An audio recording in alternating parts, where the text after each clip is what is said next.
to decide whether or not to just bust in or. I say we mage hand the door, send in the bear. The bear still got 27 hit points. And the bear can take any surprise attack or whatever. Do we have any familiars available to go scout? Yeah, I got. Probably just Richard. Well, I got mine as well. So. Oh, Kentucky Fried. Yep. No, the Colonel. No, fried chicken. Fried chicken. KFC. Absolutely. Colonel. Send in the Colonel. But then again, it is. I think it's like 11:30 at night. It's only 8:17.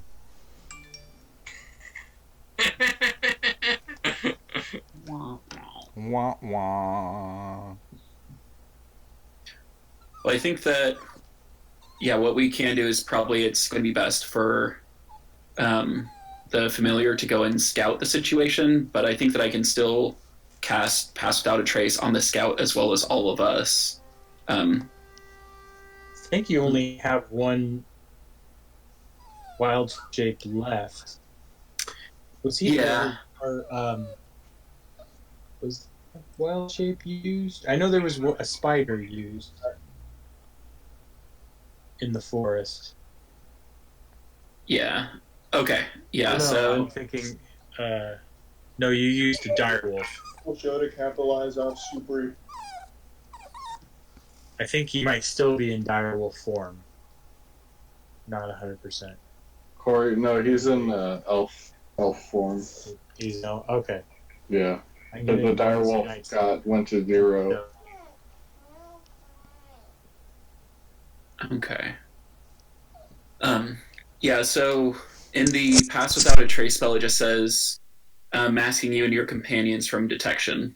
So it's not anything specific like 6 or whatever, like some spells are. So if we get the fried chicken and Richie and just have everybody all together, I can cast that and have fried chicken be able to go and inspect with a +10 to stealth, and I think that we should be fine to see what's going on there.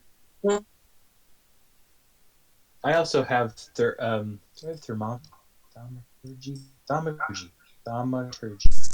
Mm-hmm. So I can actually make a door open. Oh no, that's not very stealthy though. It says it causes the unlocked door to fly open. So that would be kind of noisy. So the mage hand would be better. Well, I think I have mage hand. I mean, Yeah, I know hey, who does. let's have Akroma use mage hand and Olo use fried chicken. Well, I can do. Okay, that's fine. Whatever you want to do. You can do both. Your mage hand is a little more refined than mine, right? You have like an invisible mage hand. I mean, it's not like it's going to matter because we're outside this door. Yeah, mine is invisible and can pick locks. So. Yeah, mine can't pick locks. Yeah. I didn't study. Oh, okay. Did it pick the lock? I don't know. So, like my puppy's biting my fingers. They do that. Well, she got really mad at me because I put her on. Anyway, so whatever you guys want to do, I'm in. We can use mine, use his. I don't think it matters if they see it or not. So. No, I think Corey's got a good plan. Cast the Without a Trace. We use Mage Hand, open the door, send in fried chicken, scout it out, go from there. But I think this castle's done because this kind of happened at the last place we went to, Transgender Manor. And did anybody do like a insight check to like see if, I don't know, like the murders look familiar, or if like anybody knows a history of like what kind of did a medicine check. I did a medicine check, and it was all we could tell is that they were like their heads were cleanly cut off. Like there's a lot of decapitation going down. Hmm. It was something very powerful is lopping off goblin heads left and right. It's fluid strokes. It's your mama. I heard she had fluid strokes.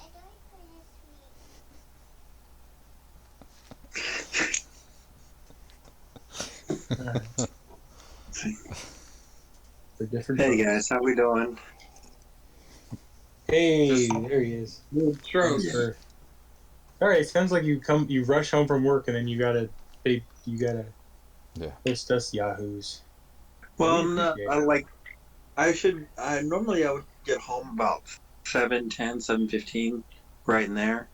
But like today was just hectic and I was like running like crazy. And so like on the way home I was like I was tired and so I was trying to play a game on my phone to like stay awake, and next thing I knew I woke up and I was like I'm about 2.5 miles past my house, past the stop. I'm like, oh crap. no! So yeah, I was on basically on the other side of Natomas with no more buses coming. So I'm like, okay. Like, I rode till the end of the line where they like backtracked just a little bit. But I was still about 2 miles from my house at that point. And then like I had to get off because they don't allow riders past that point. And so then the rest of it I just kind of had to like power walk it home. But so yeah, it took me a little bit. It took me a little bit. But I'm here. So we're gonna get you guys all killed and start a new campaign next week, and have fun. Sounds great. Party on. Even the owlbear couldn't do us in. I think we just had some lucky rolls on that one. Is anybody down any HP? Because I got a full clean bill of health over here. I don't think you guys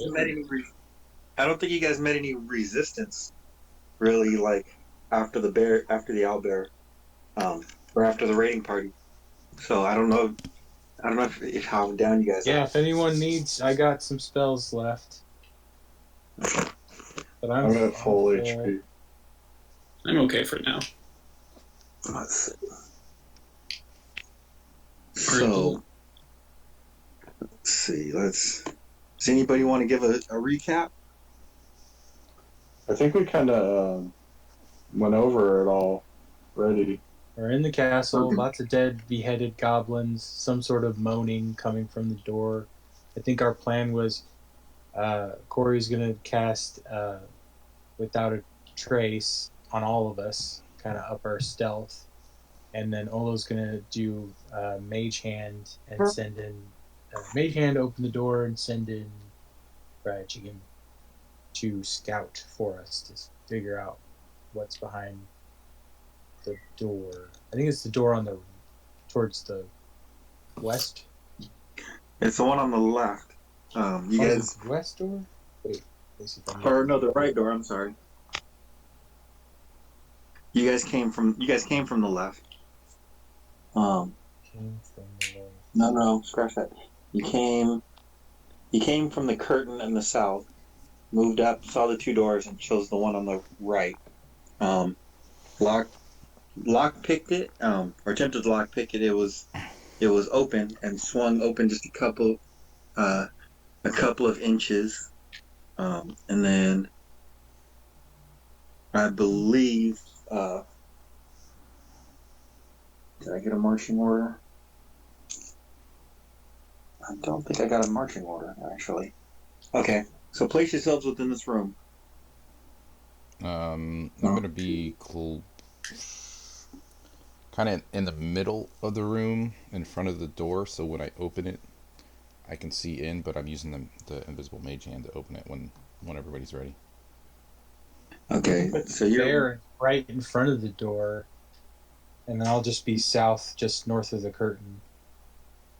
okay. And I'll be on the left, towards the door on the left, so I could arcane fire straight forward instead of trying to go like over corners and stuff like that. So Okay. Let's see. So let's go like this. Oh wait, no, not there. Okay. You see, I'm gonna try and draw a diagram for you, so you have a better idea. You won't have to envision it all in your heads. So, there.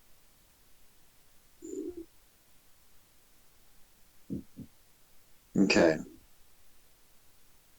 So far, I have a chroma at in front of the left-hand door, the bear in front of the right-hand door, Salil down in front of the curtain, Olo in between a chroma and the bear,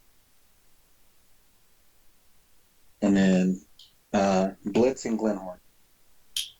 There's 2 spots left. Okay, I'll just be south of the bear if that square is open. Blitz, okay.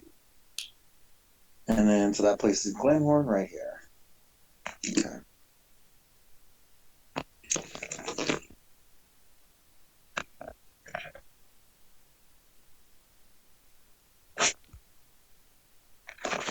All right. Yeah. Visual aid. Yep. Yeah. Actually, if the lighting in my room wasn't so abysmal, I would just draw it out on my. I have the 2 battle maps, but the lighting in my room is horrible. I don't have an overhead light, so it would just look terrible. So, and I was actually planning on getting home a little bit earlier so I could draw a smaller map of the room and give us a little bit better idea. But I think this will work. Yeah, that works for me. So, all right. So that's where. So the party is ready. Or at least you guys are placed where you're going to be. So any preparation or anything, you guys are. When we left off, you had heard a pained moan from the next room, a groan. King Grawl in the toilet. I'm gonna pull out my bow. Okay. and I ready my dagger as an arcane focus. I ready my bow Okay. and arrow as well. Okay. So, all right. So everybody in that first row can actually see into the room straight back. Let's see. And because I think the last time you guys had opened the door just a little bit, like, and I remember describing a makeshift throne to you. Oh, that's right. It's like a weapons rack, right? Yeah, it's basically like a chair with a weapons rack, or like a weapons rack with a chair affixed to it, but there are skulls stuck to each of like the spears and swords and things like that. There's a ton of like skulls and just stuck everywhere on it. Some horns and things like that. Some hide on the chair to make it seem a little more comfortable. All about that. Yeah, you're right.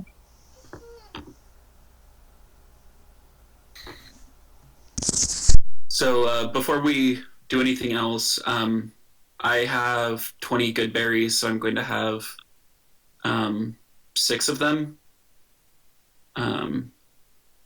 and be at full health. Okay.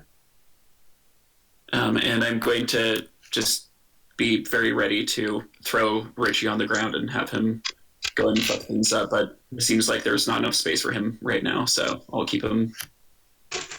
Do we send in the bat or the bear? I think let's do the bat for now. I think that bats are naturally more stealthy and bears are clunky. Well, I mean, he's smaller and he can fly in quickly, so a bat's probably more tactical, is the word I'm looking for.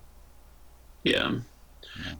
Yeah, so I will cast Pass Without a Trace on everybody, including the familiar. Right on. Okay. You gotta roll stealth. There we go.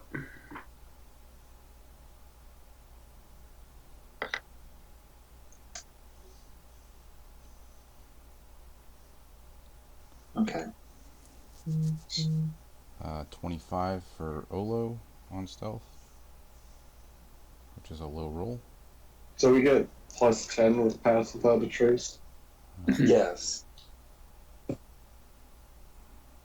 And we're all rolling for stealth right now? If you would like to try to be stealthy, you can. Does that include our normal, like I have plus 5 to stealth, do I include that? Yeah. Nice, good. Yep. 23 for the bat. Well, I rolled a 2 plus 10 plus 5 is 17.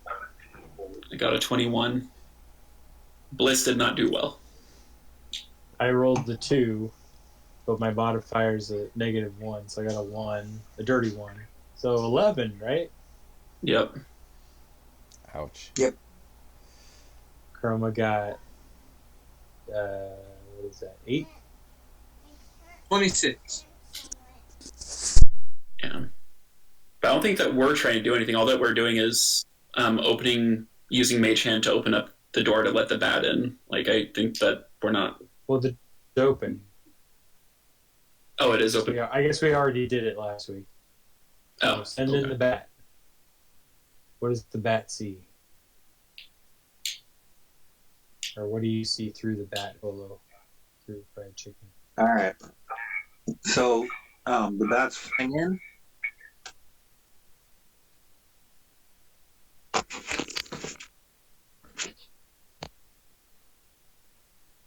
Yeah, the bat's flying in. I'll give a perception if that's what you're doing.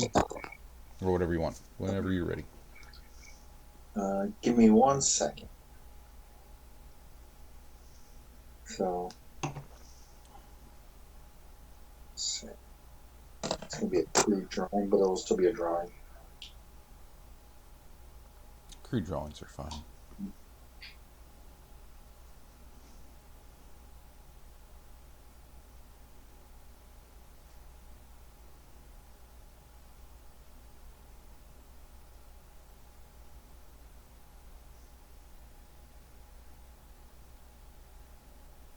Okay. That worked. Okay. So, all right. Let me see.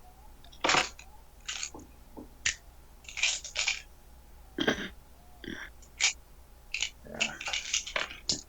So, yeah, tried to set up a thing on Roll20 with my computer this week. Found out it is not powerful enough. So, that is a non-thing right now. Yeah, welcome to my world.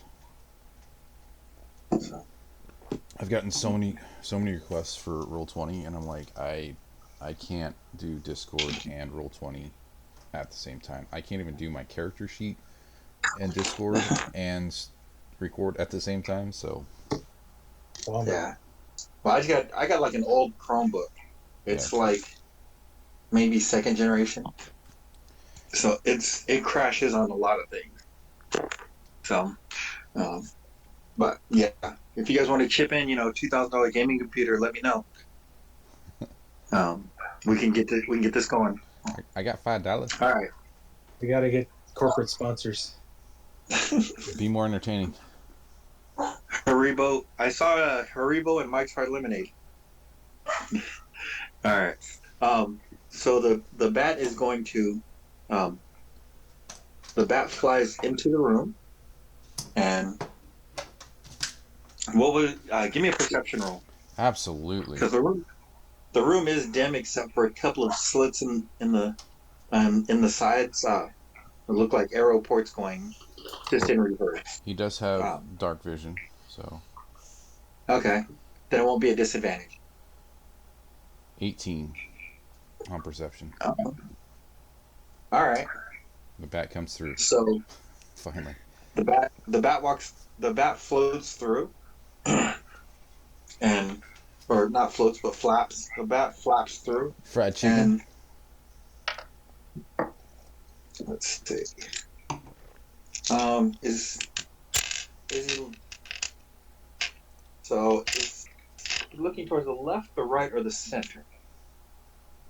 He's doing a fly around. Full recon. Well, when he first enters the room. He'll go in and then he'll look straight and then to the left the way he's going. So he wants to go in to make sure he's not Straight hitting to the anything, left. and then he's going to fly to the left and go clockwise around the room. Okay. With his 23 stealth. Let's see.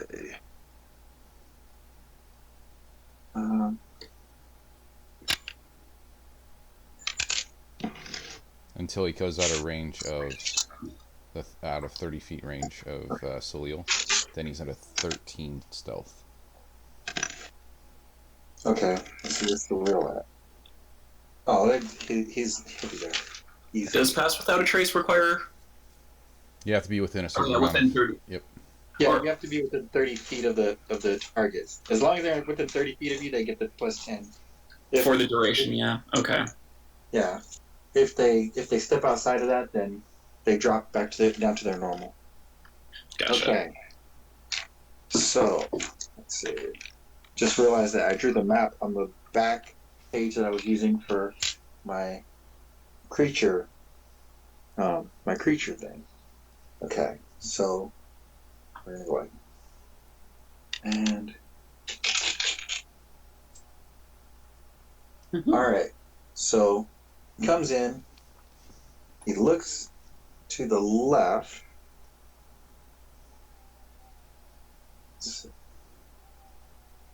And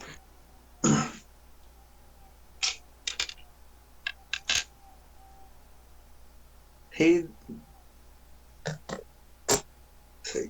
so he comes into the room, and as he looks at the front of the room, he sees the makeshift throne. He sees a brazier, not lit. Actually, there's some water on the floor around it. And with 23, it looks like somebody may have thrown water on the brazier. Like throwing water on the coals. Okay. I'm relaying all this to the guys as it's coming to me telepathically. The images. Okay. But like I'm whispering it. Okay. So he goes into the room. He sees that, and that's kind of what you guys see. He does see a small figure laying on the ground to the left, and he can see there's a large bugbear standing over the figure, and it's gonna be that. Guys, it looks like a bugbear is standing over a figure. We may need to move quick if we want to save this thing. Let's see. What is Fried Chicken's armor class? Low. I think it's a 12. Okay. It is a 12. Okay. So as Fried Chicken looks at the bugbear, you see the bugbear grins widely, and then how many hit points does Fried Chicken have? 1.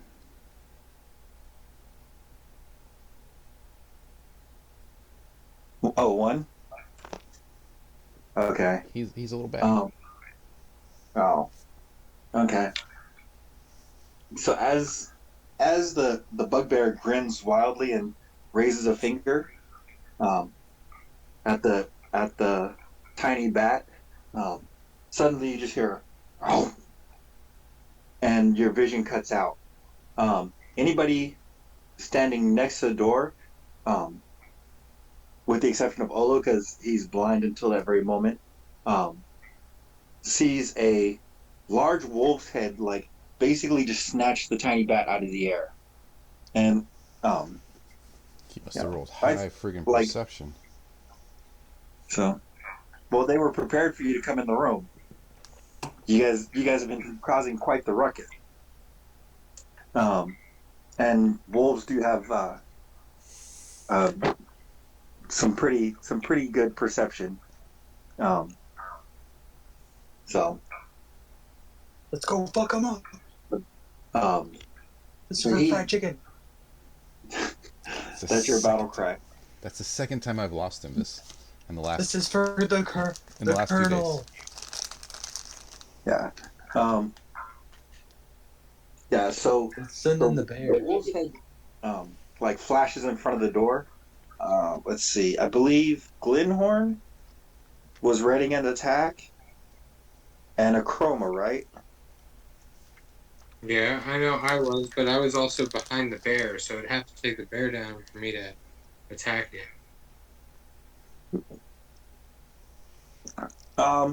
You could attempt a shot through the bear if you'd like. Not through the bear, like literally, but around the bear.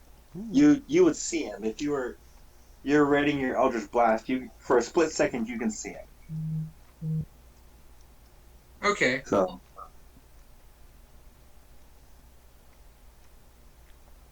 all right. I think we So, would a little initiative to figure out. Well, no, because you guys had readied actions, so those you guys will be rolling initiative in a second. But these happen first. I mean, unless you were not like inclined to take one for some reason. Well, I mean, I'm fine with it if like the dynamics of the move can work like that. It was my understanding that it's a straight line between me and the target. Yeah. Go ahead. I'm sorry. That you had to. I mean, I could see how it could work around people, but it's like a direct connection, like lightning from the sky starts at the bottom and runs to the top. So it's not like a straight line, but it is like a line of energy that's at an extremely volatile point. So, but how would you like the dynamics to work? Just so Well, so I'm treating a ready to action like you're expecting something to happen. As soon as you see this come into play, you release it. Okay, so I'll roll for attack then. Yes, if you would like. Glenhorn, you too. Yeah, Glenhorn. What was that? A 4, so I'm not Okay. going to attack this time. So I just couldn't make the connection. It was hit my bell. The bear explodes. I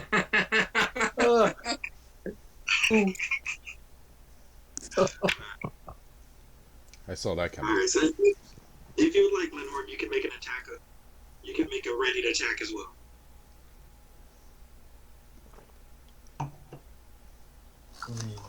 Glenhorn. Glenhorny for pigs. Is he? You alive, man? I haven't heard Glenhorn all night, honestly. Maybe I put him to sleep with my voice. He's probably just on mute and been talking this whole time. I do that all the time. I heard him There's been a couple at the times that I beginning. did. Yeah, I did hear the game, but during the game I haven't heard him. Not a peep. But sometimes I decide to take naps in the middle of the game. There you are. Oh, There he is. Sorry, I was asking. Was it a disadvantage? Is it a disadvantage? No. Okay, then I got a 17 to hit. Okay. Nice. All right. Go ahead and roll damage. That's gonna hit. 1d8 plus 3. Let's see, where's my d8?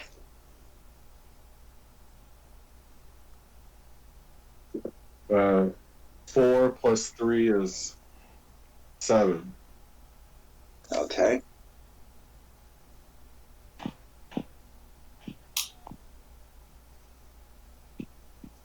No wonder I thought I was talking and I was like,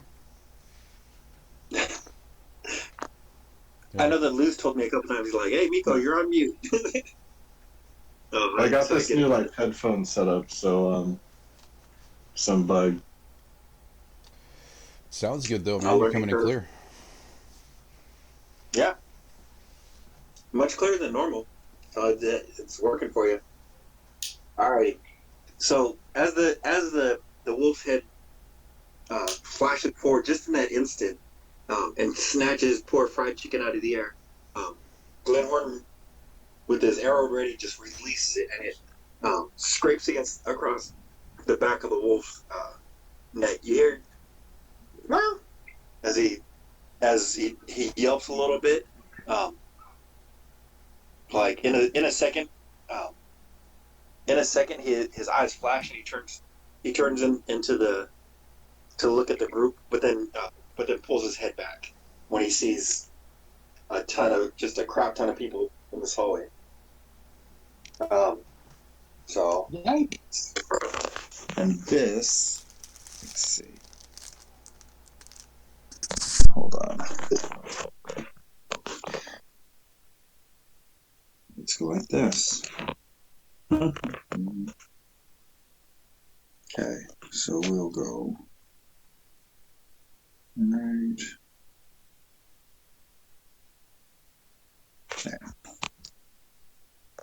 Okay, so that is my crude drawing of that half of the room. Number 1 is the bugbear. Number 4 is the small figure that you would recognize as Gundar. I think it was. Oh, Yay, found Gundar. Gundren. I believe it was Gundar. Gundren Rockseeker. Gundren. Gundren. Yes. One guy. Terrible with names. All right. So you recognize him, but he's laying on the ground. Hang on, Gundy. And he has quite a few wounds. He's been beat pretty badly. Any of you who, well, you guys have encountered bugbears before. No, the bugbears are especially known for their cruelty and malice. So, alrighty. So now I'm going to have. Okay, so let's do that. Shit, can I? Let me see. I don't need my second tablet. Let me see if I can turn the light on. If I can, maybe I can get us a little bit better. Where's the wolf? So when you saw him appear right next to the door, like fried chicken flew in about 2 feet, started to make his turn towards the left, and that's when he was attacked. Okay. Kind of the blind corner there. Let's see. What a dick. The wolf, not the DM. Oh, me too. I asked Olo, does it look like it's a dire wolf or a standard wolf? I mean, y'all saw its head, so I was deaf, blind, and all I heard was a snap. So, What does fried chicken see from the inside of the wolf? Anything useful? he disappeared From as what soon as he you was guys saw, there were no spines or anything like that. It looked like a regular wolf, just larger, maybe like an alpha male,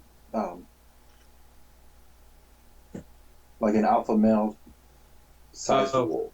We tried to see if we could get Salil the owl bear shape, but didn't it was too high level, I guess.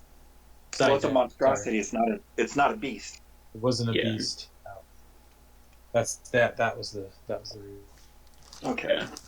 Once I get like, I think that there's a 7th level spell or something where I might be able to turn into that, but yeah, Seventh level, you'll probably have better things to turn into.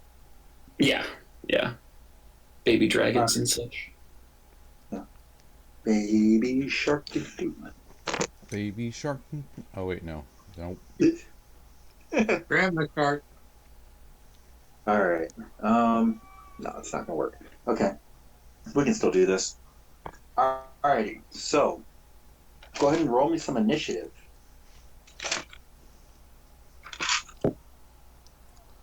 Lit 16. Okay. All right. A total of 15. Rinhorn, 12. Sleal is 17. Olo 4. Olo, bring up the rear. Okay. As per usual. Let's see. The bear goes. Oh, the bear goes after Blitz. So like that. I command the bear as my bonus actions usually. Yeah. Okay. So it is going to be.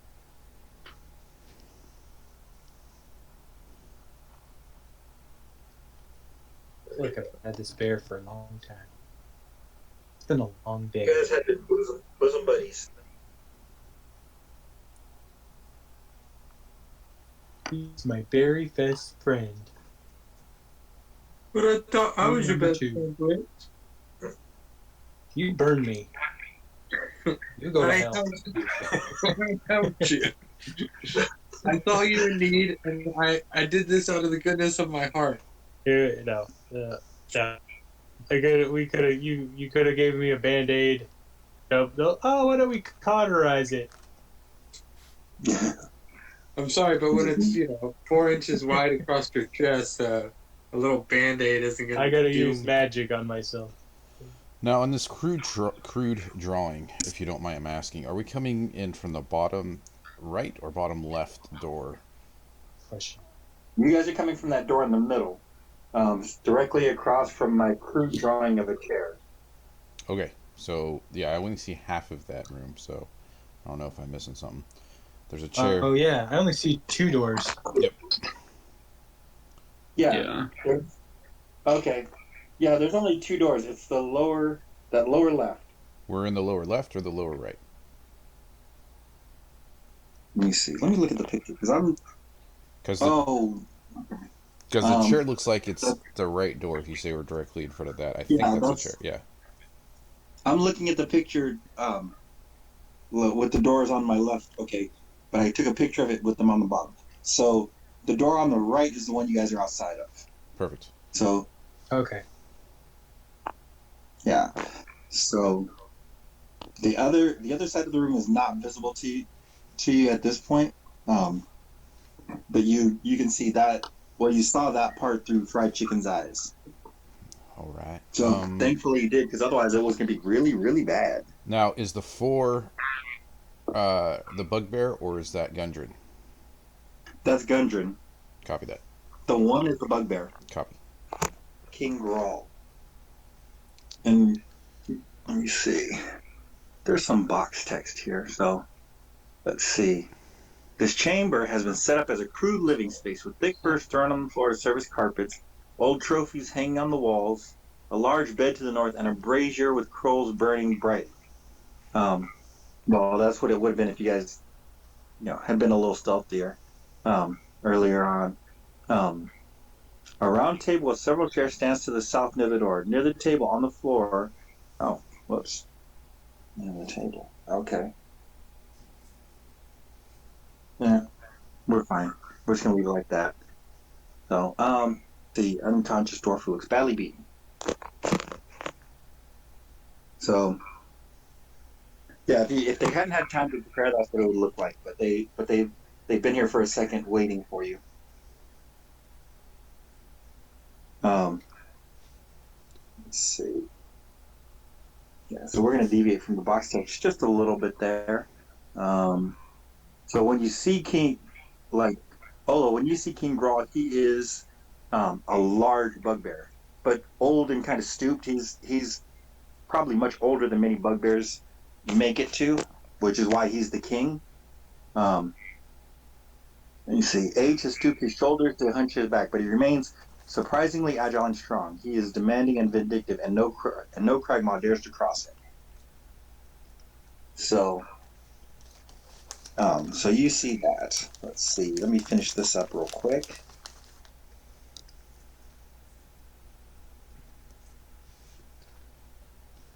Let's see. Boss battle, boys. Okay. All right. There goes that. So, all right. So, Salio, you are up first. Okay. So I go. I don't run into the room yet. I'm run. I forget. I think maybe it's Glenhorn. I just temporarily am standing in his space. Or a Chroma. I think that's the one where there's the door. He's closest to the door. And I go and throw Richie in. And tell Richie to go and constrict the bugbear. And so that's the action. For a bonus action. Well, Richie has his own initiative, right? But it's an action for me to throw down Richie and give him a command all at once and all of that. Okay. All right. So you throw him in the doorway, but inside the room. Yeah, I can throw him 10 feet. So I throw him 10 feet towards the bugbear with me standing just directly outside the room.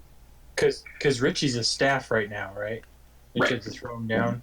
I remember him turning back to his staff just so he could get his HP back. Yeah, so he can get the HP. Okay, hold on. So you're moving into a chroma space? Yeah, I'm not going to end. Space.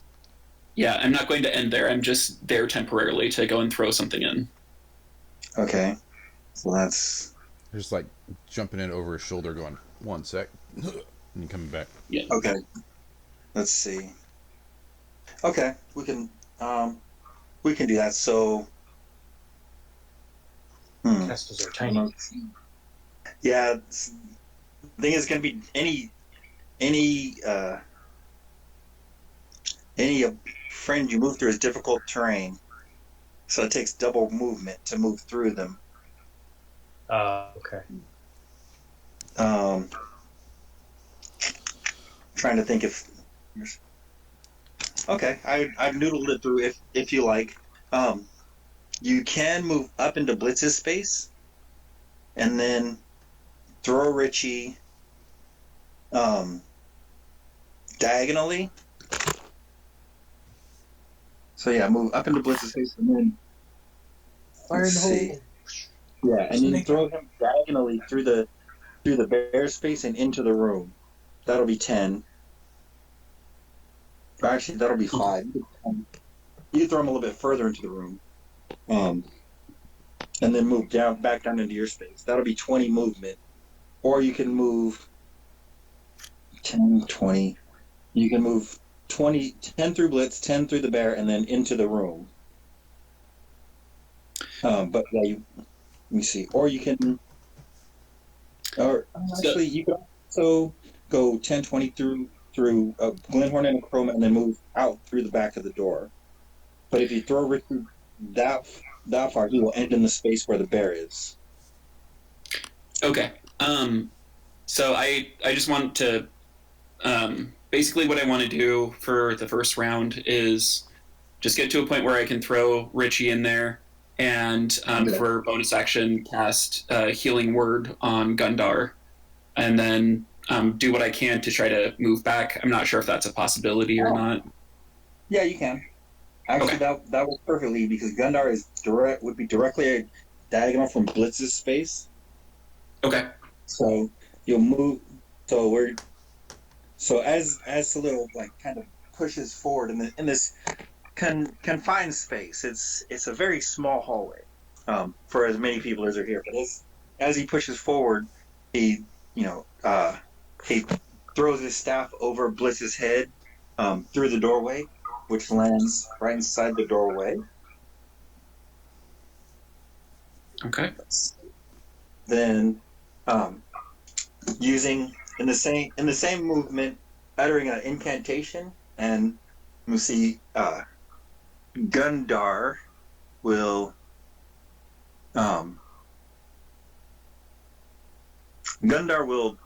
make a groans again, and you can hear as his black eye and some of the blood around his mouth looks like it dries up. He is still unconscious. He is let's see. But you feel like maybe you have brought him a little closer to life than to death, if that makes sense. You can feel some of his life force return. Okay. Okay. And then you can move back into the space you were at. That would be your only move from there. Okay. So I'm not sure exactly what's going on with the heal and peace with this, but I did roll a 5, so I'm not sure if that helps or not given the circumstances, but just want to make sure to let you know. Yeah. And then I'm going to roll initiative for Richie too. Okay. Let me see. Yeah, give me Richie's initiative. That is a 10, and then I'm supposed to add, Right. Is it the dexterity modifier? Yeah. Let 12. let me see. I need to pull him up. Giant constrictor snake. I guess that I'm gonna. Come on, dude.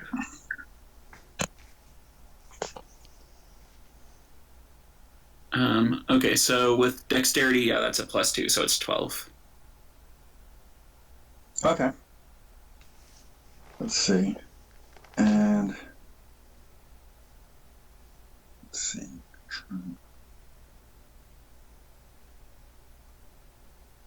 No, that's not right. Trying to look up the stats for is it Gundar? Gundren. Guntram? Gundren. Gundram. Gungeon Rockseeker. Yeah. He should be in the back.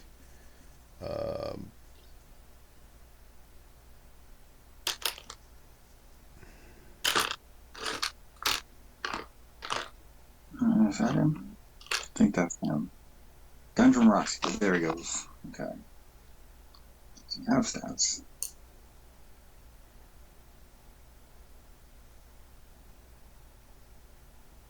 Okay. Let's see. That's not...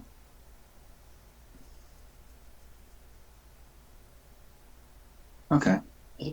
Doesn't look like he has stats per se, but I can figure it out. All right. So. All right. So he has.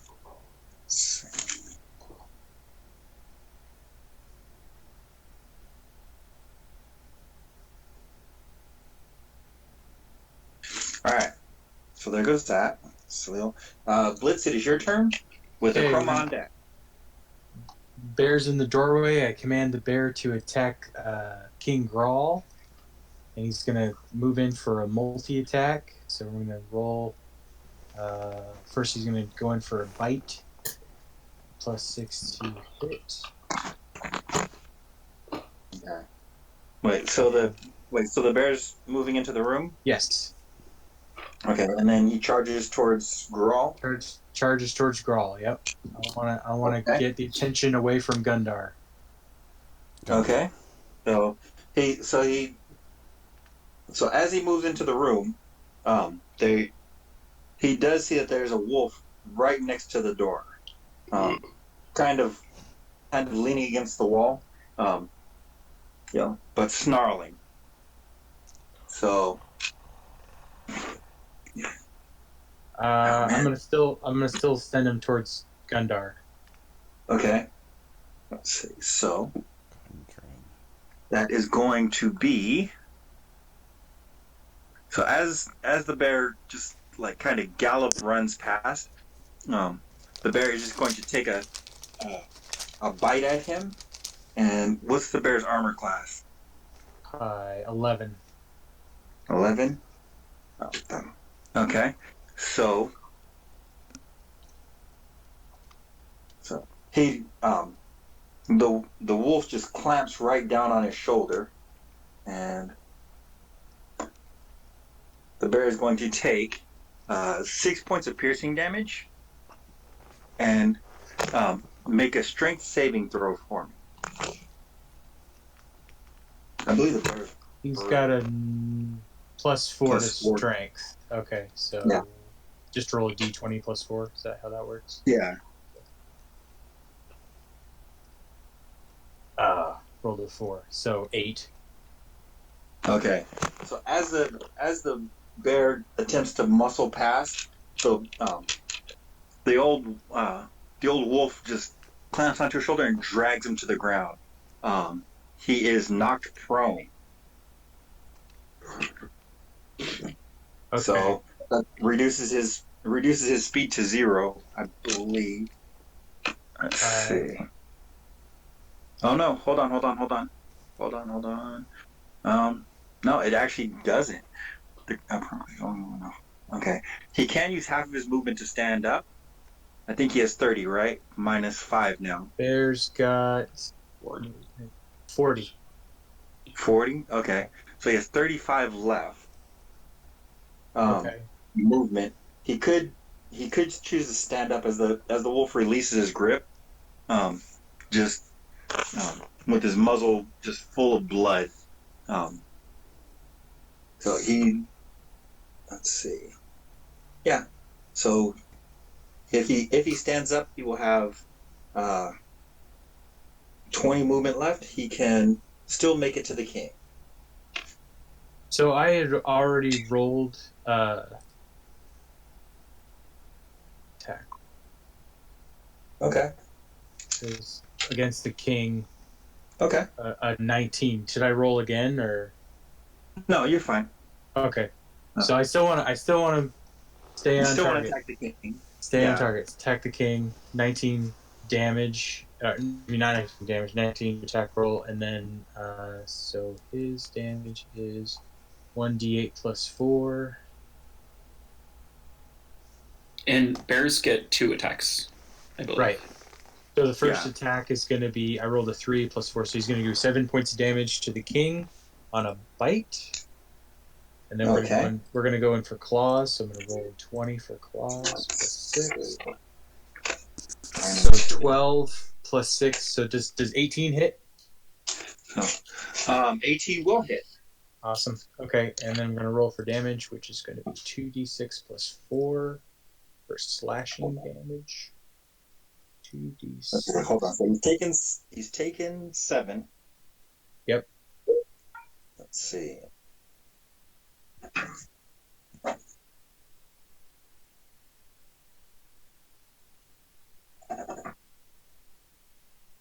Okay, go ahead. I'm sorry, I'm just writing. No, that's cool. And then 2d6 +4 for the next one. So I rolled a 4 and a 3, that's 7. +4, so 11 more damage from slashing. Okay. All right. And then that was my bonus action, is commanding the bear. Now I want to use healing word on Gundar. And so I can be at range. Hopefully I'm still outside the room. I kind of can I see him diagonally and cast healing word? Yeah. I'm going to use a second level slot. So 2d4 +7 +4. So I rolled a 13 plus 4, so it's going to heal him for 17 points. All right. So, Thus ends my turn. all right. Okay. Oh, excuse me. Zoom tight. All right. So, let's see. And I cast the That's magic great. words, Mecha Lecca High, Mecha Turn Your Head and Cough. All right. So, as King Grawl had a ready to action, as the bear charges forward, he releases a javelin. That is going to be 18 plus 4. That is going to hit. Let's see. Oh, this is a pretty. See, it doesn't hit with that. Okay.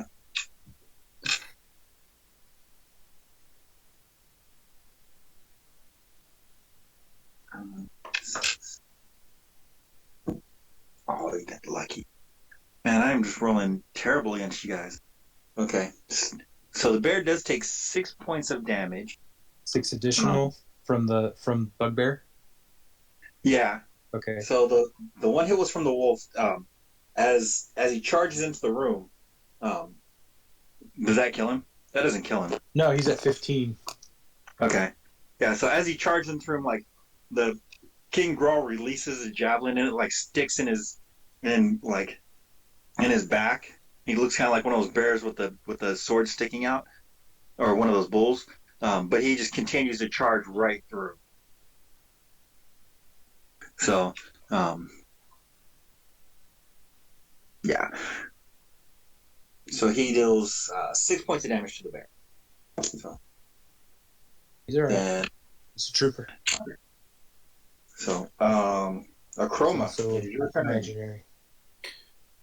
All right, so I've got 2 targets now, right? So we have a bugbear and a werewolf, or a wolf of some kind.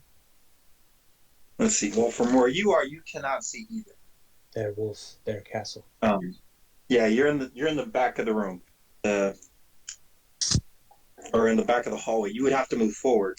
There is an empty spot right in front of the doorway. And how many of us are choosing to lay back in the hallway? And how many of us are choosing to go? Well, so far only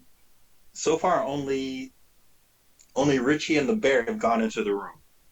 Everybody else is still in the hallway. I smell a sitcom. I was gonna say it sounds like a band name. Richie and the Bears. Richie and the Bear.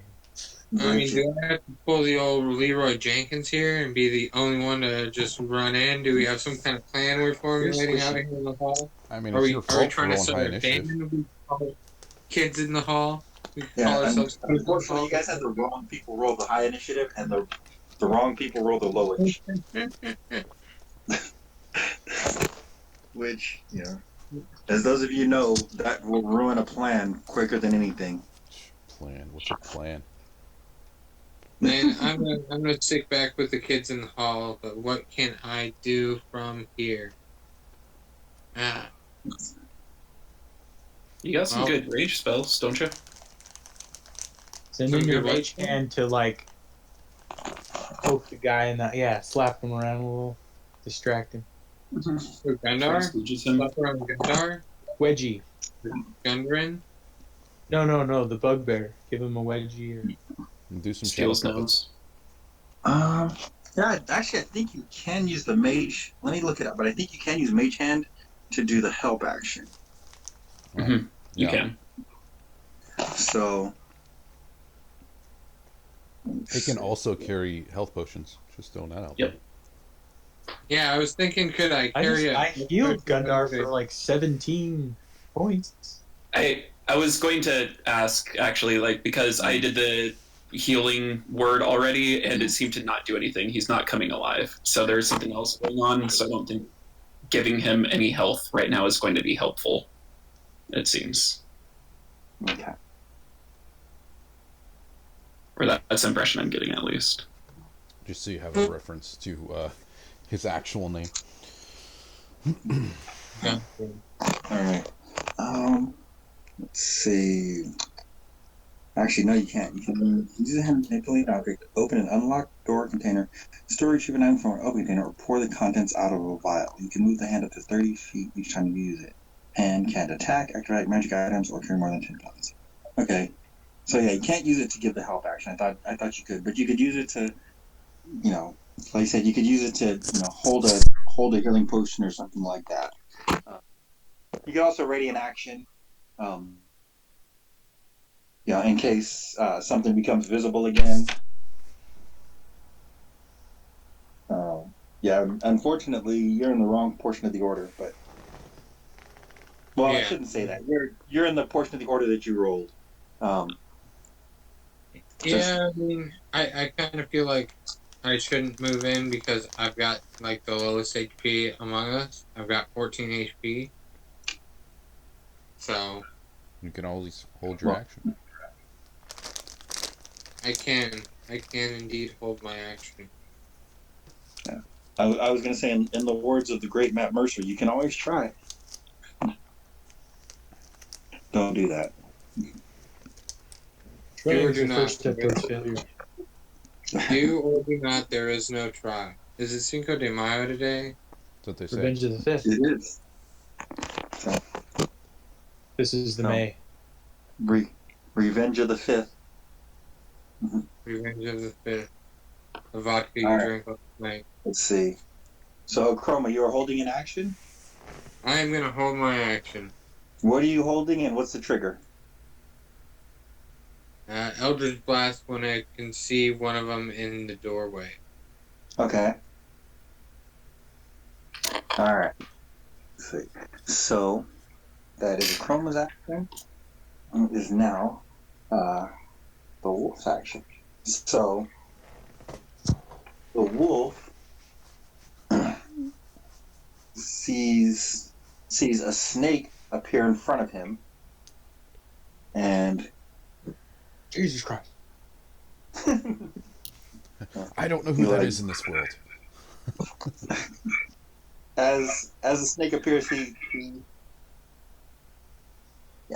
is going to chomp down at it.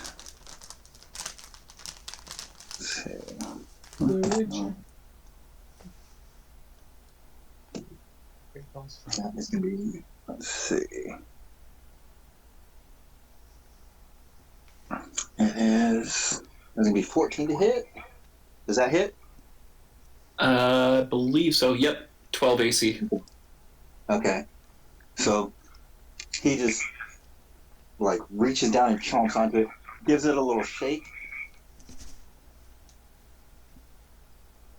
Do a little dance. Okay.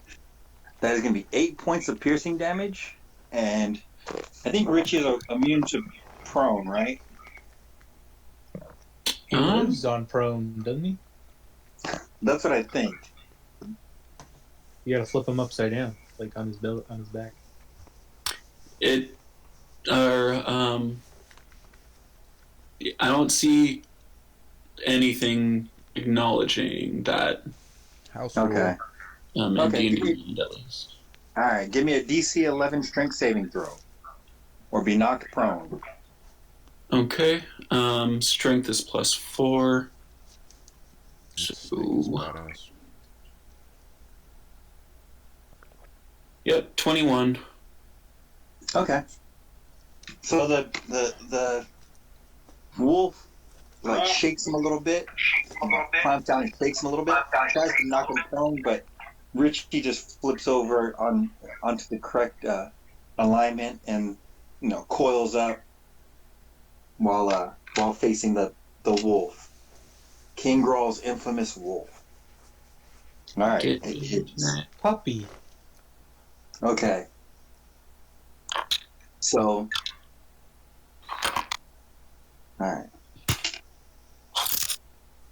So, all of a sudden, you guys hear a massive shout, "Rah!"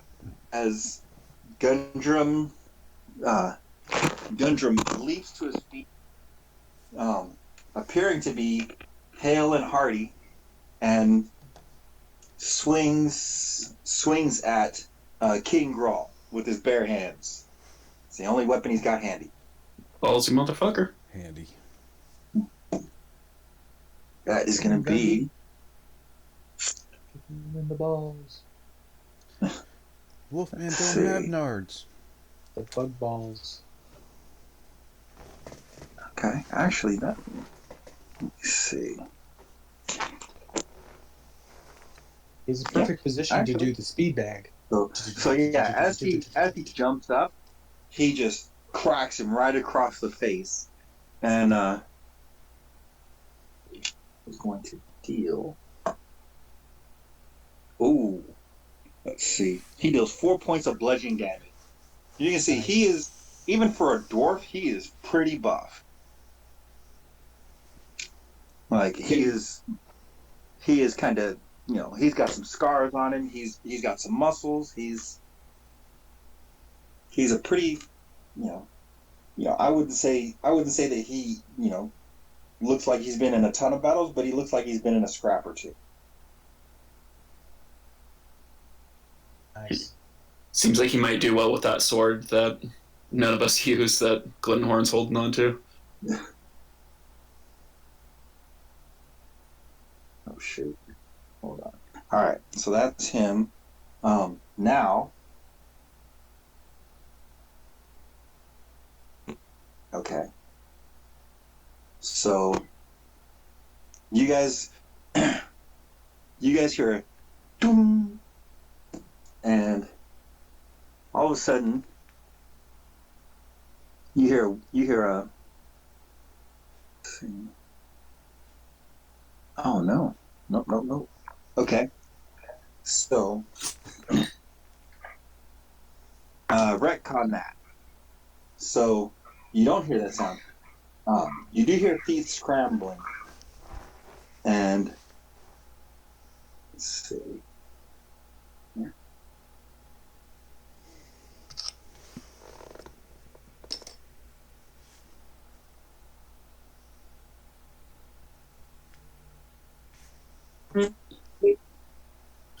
Okay. All right. So you guys hear feet scrambling, and suddenly, let's see, yeah, it's gonna be there. That's the only good target. You just see something like a chair just comes slamming down onto Richie. That is a critical miss. So Richie dodges out of the way, and the chair just splinters against the ground. Let's see. Then you see a large fist attempts to hit Richie. That is probably going to hit. That is +6, so that's going to be 15. 15? Yep. All right.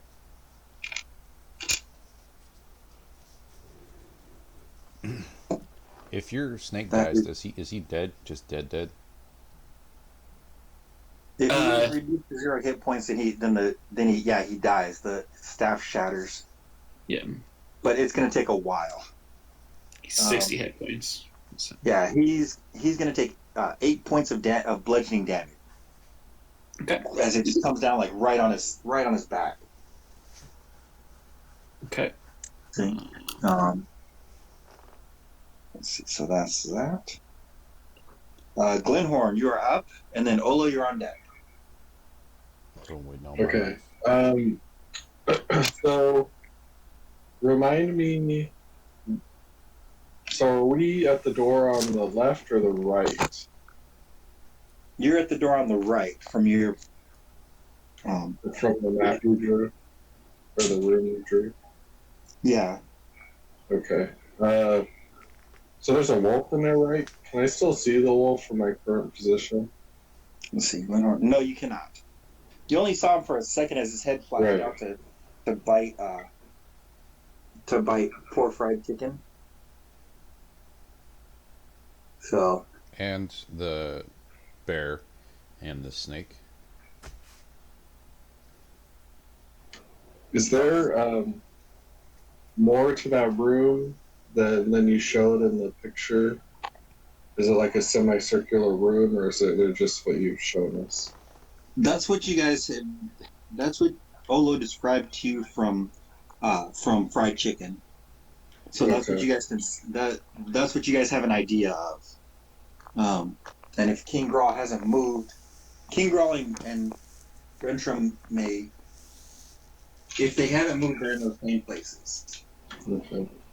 For lack of a better, let's see. I'm just gonna go for it. I want to move into the room. And, Okay. So how much movement does it take me to? So I go. Glenhorn.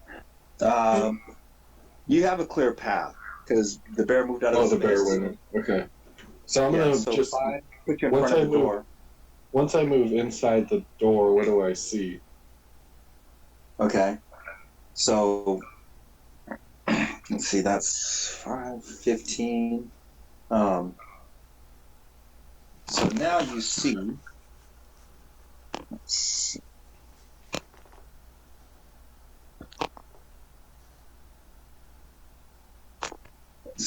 So as you move into the room, you see Richie. You also see the wolf,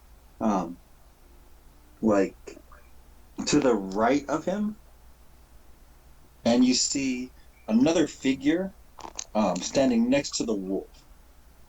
So let's see. Let's do this since you guys are used to this vantage point.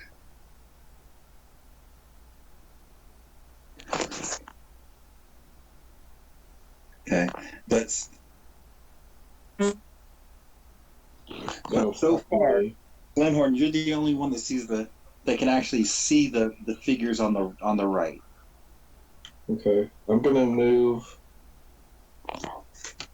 So the 2 and the 3, what do those represent?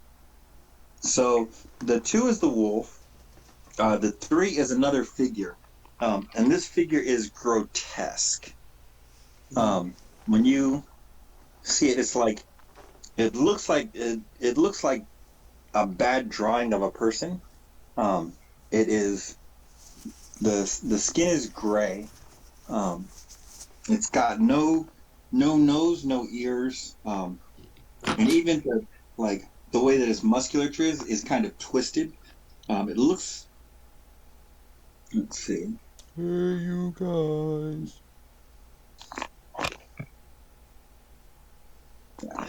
It looks like, yeah, I would say that it looks almost like that, except that instead of 2 or 3 missing little teeth, the mouth is small, but it is full of fangs. Whoa. Am I in the same square as Richie, or? At present, you're in the same square as Richie. Okay. So Yeah. that's you use 15 movement there. I will. If I try to move past both of those, they both get an opportunity attack. Possibly. Okay. Here's what I'm gonna do. I'm gonna cast Entangle on that grotesque thing. Okay. Let's see. So Entangle is just one action. Vines and weeds sprout from the ground in 20-foot squares starting from a point within range. So that would catch both the grotesque thing and the wolf. And any creature in the area must succeed a strength saving throw or be restrained until the spell ends. So I'm going to cast that, and then I'm going to move back out of the room. Okay. So where would you like to center that at? I'm going to center it on the grotesque being. Okay. So I believe that would Let's see. Well, let's see. Well, Turn it's the 20 area foot, into difficult terrain. 20 So foot any. square. So I'm gonna center. Let's see, 20 feet. So that's 5. Let's see. How does that work? 20-foot square. So Yeah. So let's do it this way. The number 3, is that going to be in the upper left hand corner so that it covers the two squares to the right of the wolf and the being? Yeah. Basically, I would like to have it so that the wolf and the creature are captured within the area of the spell without blocking the path immediately in front of the doorway. Okay. So if I guess I would center it like behind where they are. Yeah. Okay. So yeah, that's that crude little drawing of the circle with the 4 things around it. That's a table. Yeah. Yeah. My unique interpretation of a table. So all right, let's see. Got some stats pulled up. are those squares 5 feet or 10 feet? 5 feet. Okay, and is a 20-foot radius? Yeah. It says 20-foot square, so it would be like. square. Well, I guess if I center it in between, like, it's hard to describe. Kind of in that. I have an idea where you want to put it. So you want the creature and the wolf on the left side, and then you want the 2 open squares below the table. Correct. Okay. Yeah, it's not a radius. It's not 20 out and then it's Yeah, that'd be so huge. that would be 20-foot square. That would be amazing. All right. So I'll cast that, and then I'll cast it and then move back out. Okay. Let's see. What is our DC? What do we have to make? It's a strength check against your spell save DC. My spell save DC is 12. Okay. Let's see, the wolf fails. The creature rolls a 17. All right. So the wolf is, as you utter the incantation, the vines sprout up. The wolf is entangled, but the other creature is able to dodge as the vines reach towards him, or her, or it. So the wolf is restrained, and then you are moving out of the. I'm gonna move back to where I was. Yeah, move out. Okay. Okay. So the wolf will attempt to bite you. And that is going to be 16. My AC is 16. Okay. So that is a hit. Oh, that's not fair. It's a tie. Tie goes to the runner. Mm-hmm. So, all right, that's gonna not too much. That's gonna be 6 points of piercing damage. Here's the possibly bad thing. Give me a strength saving throw.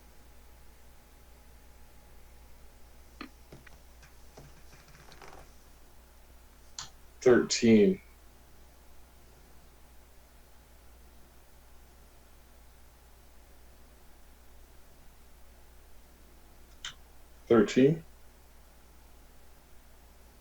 I can hear you. I'm not sure if you can hear you. We might have lost.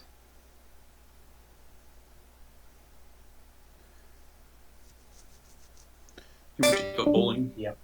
All right, guys, we won the game. Congratulations. That's how you win D&D. All right. Sorry about that. I guess I dropped for a second. Glenhorn, go ahead and give me what was your strength saving throw? 13. Okay. So as the wolf attempts to drag you to the ground, you're like you go to one knee for a second, but you're able to hop back up. Thankfully, you didn't get knocked prone. That would be very bad. And it was 6 points of damage. Yep. And then the other creature is going to attempt a slam attack. Oops. And that is going to be 18 to hit. So he's going to hit 2. And let's see. There it is. That's going to be 9 points of bludgeoning damage. Let's see. You got it, I King. should have just gone to the other side. I got fucked anyways. Well, you can. I will allow you to, I will allow you to just move to the other side of the bridge if you like. So you can stay in the room if you like, or you can move back into the hallway. But you're still hurt. Remember, your friends are in the hallway. They can heal. So, yeah, I think I would just move to the other side of the room and take the damage because. Okay. So, Achroma, go ahead and. Is Achroma there? Go ahead and give me a ranged attack with your Eldritch Blast as the wolf's head darts forward and grabs Glenhorn by the arm.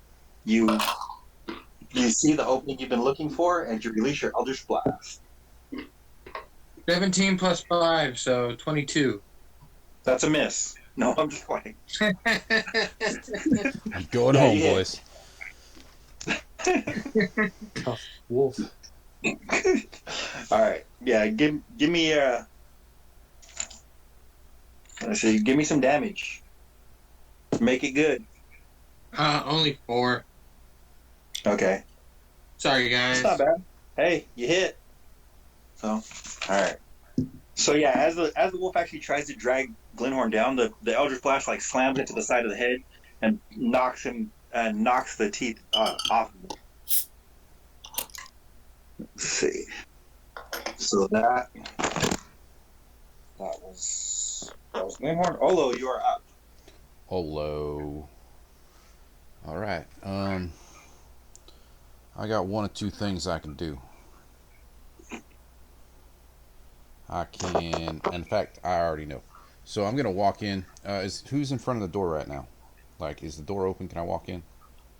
The door is open. Right. Richie is in front of the door. Right. Or actually, well, there's nobody in front of the door. Richie is inside the room on the other side of the door. Right. All right. I'm going to move up above Richie. You're gonna move up above Richie? Okay. Yep. Still in range of the wolf and Ugly. Yep. I'm going to cast Burning Hands to hit the wolf and Ugly. Okay. And they have to make a saving throw. Dexterity?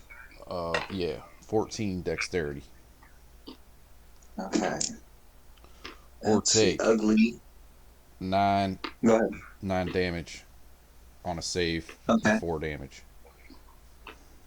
Okay. So let's see. Okay. So. Oh. Okay. I see you.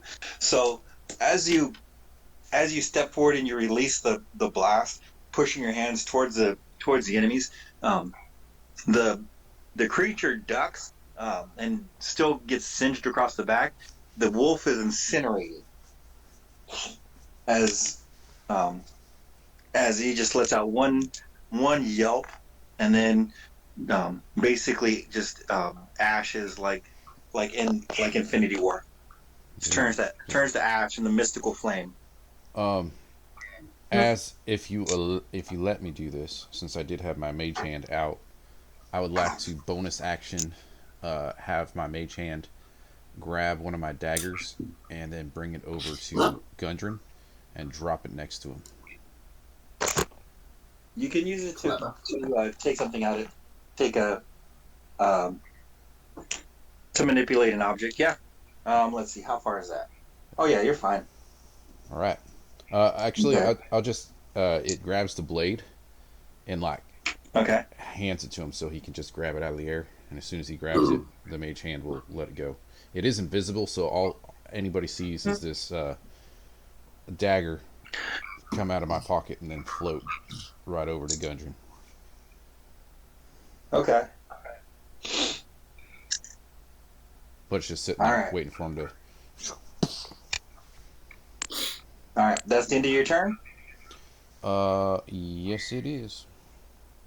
Okay. End of your turn. King Grawl is going to. He raises himself up using a legendary action. He is going to make an attack against the bear. Fair. Let's see. Oops. Let's see. So he is going to. He pulls a morning star off of his back and attempts to hit the bear with it. It's going to be 14 to hit, Yeah. which I believe hits. Yes. Yep. Let's see. And this is going to be interesting.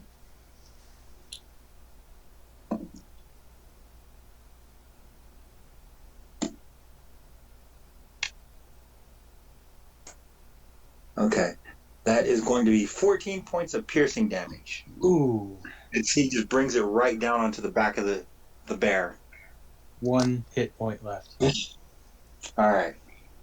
That concludes his legendary action. He is going to take his turn now, since he is at the top of the initiative order. And he attempts to hit the bear again. Oh. Yep, that's going to hit 16. That's it. Poof. All right. So as he just brings down 2 successive hits against the bear, wham, wham! The second one, the bear just is gone, and his weapon actually like hits the ground and cracks one of the tiles. He hits it with such force. Poor baby. Let's see. There goes that. There's that. Okay. Let's see. Now let's see. So that was his turn. And Salil, it is your turn. So Richie didn't get a turn that round? Was it? But we'll. Oh wait. Well, that was the first round. Right. Wasn't his turn after your turn when you threw him in? Mm-hmm. Yeah, he rolled a 12. Oh, yeah, I have him right. Okay. So no, we're at the top of the round now. Wait, did he? Did I skip him? Yeah, he didn't go. Okay. Take the turn now. It's fine. Okay. So, he's in front of whatever weird shit. Yeah. How big is the grotesque creature? It is medium, so it is Okay. roughly your guys' size. Okay, so he's going to go and try to constrict the grotesque motherfucker. Okay. Let's see. That's probably not going to do it. It's a 9. Nope. Okay. As he strikes forward, the creature just, hops backwards about a foot, and Richie misses. Okay. Okay. So now it's your turn. Okay. Oh. Yeah, that'll be the end of his. So at this point, I come running in, and basically as soon as I get in through the door, I'm going to transform into a dire wolf. Okay. And go and attack the grotesque creature. Okay. So, let's see. So let me shoot you a picture, because there's a couple of spots where you can move. So I'll give you the option. Let's see. So you used 10. Oh, wait. You have 30 movement, right? Yeah.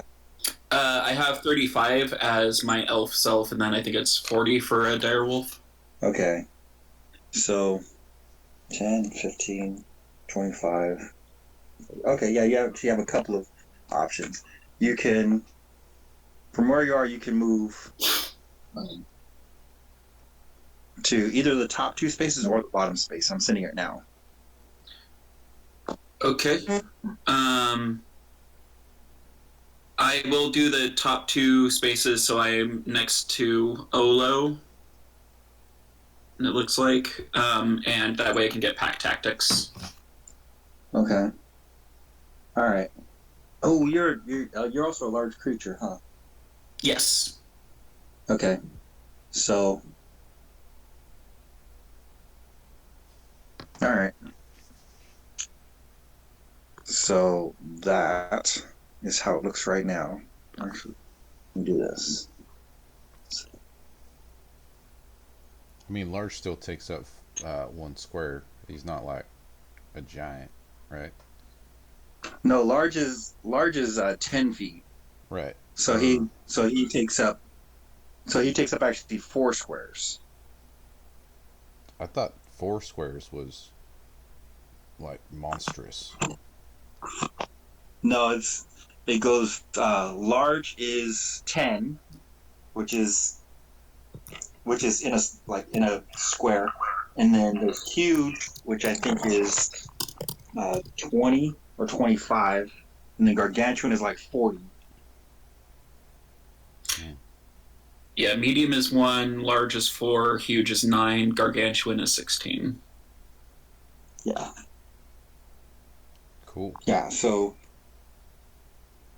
Yeah, that's like I was cutting a little leeway when you were walking through the hallways, like this. Honestly, you probably shouldn't have been able to, but again, I was being a little nice. Well, he wasn't a dire wolf. He just turned into one when he came in. So.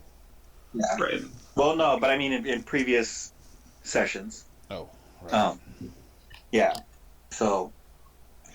Okay. Yeah. So I get to roll with advantage, right? Yep. Okay. All right. So highest one is 19 plus whatever a dire wolf's plus 5. So I'm sure that hits. That's 24. Okay. Yep, that'll hit. Okay. So 2d6 plus 3.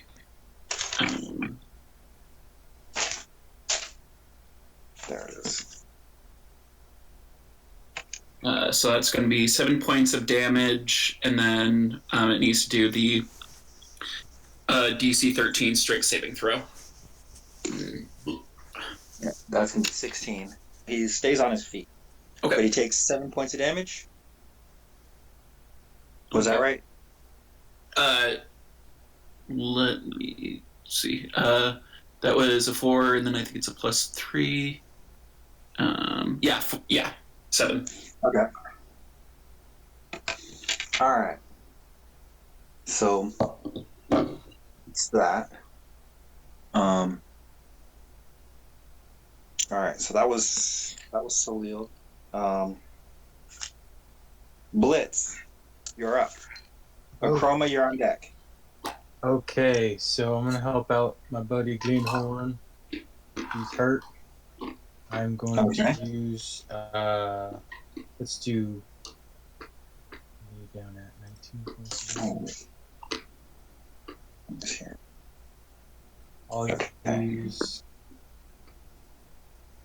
use healing word. Is that range 60 feet?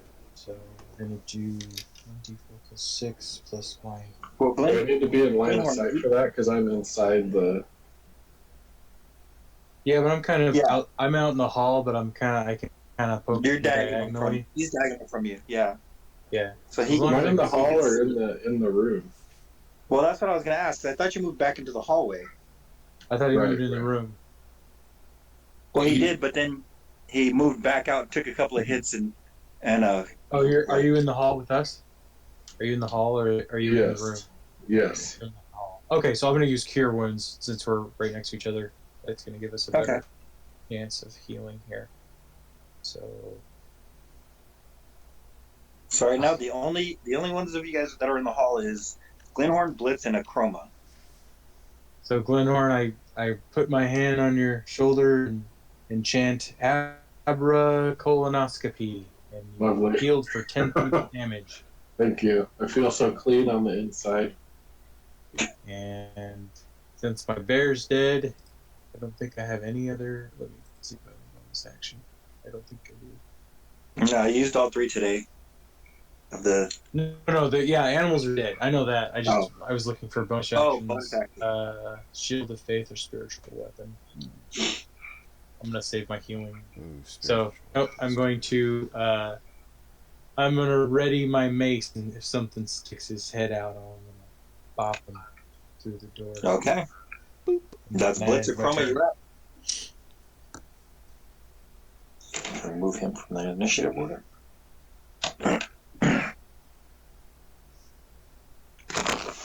Akiroma. Is he asleep?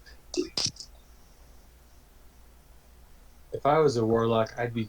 He's got this Yeah, I saw in your feature chat. called. He's got Armor of Shadows. Armor of Shadows, which you can use mage armor as much as you want. Well, probably once a day. I don't think so. Let's see. It's You an can Eldritch communicate Invocation, with so you can use it as many times as you can use an invocation, which I think gives you twice.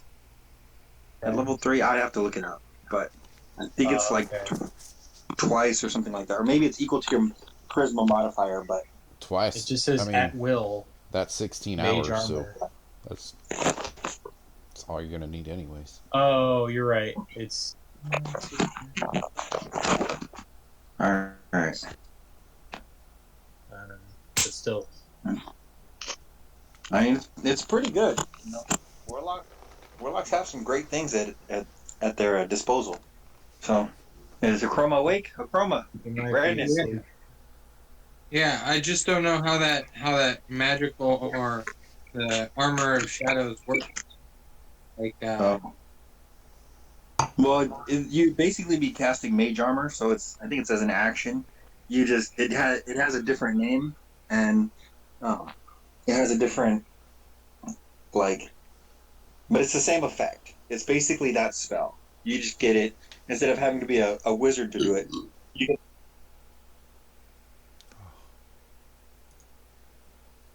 do it as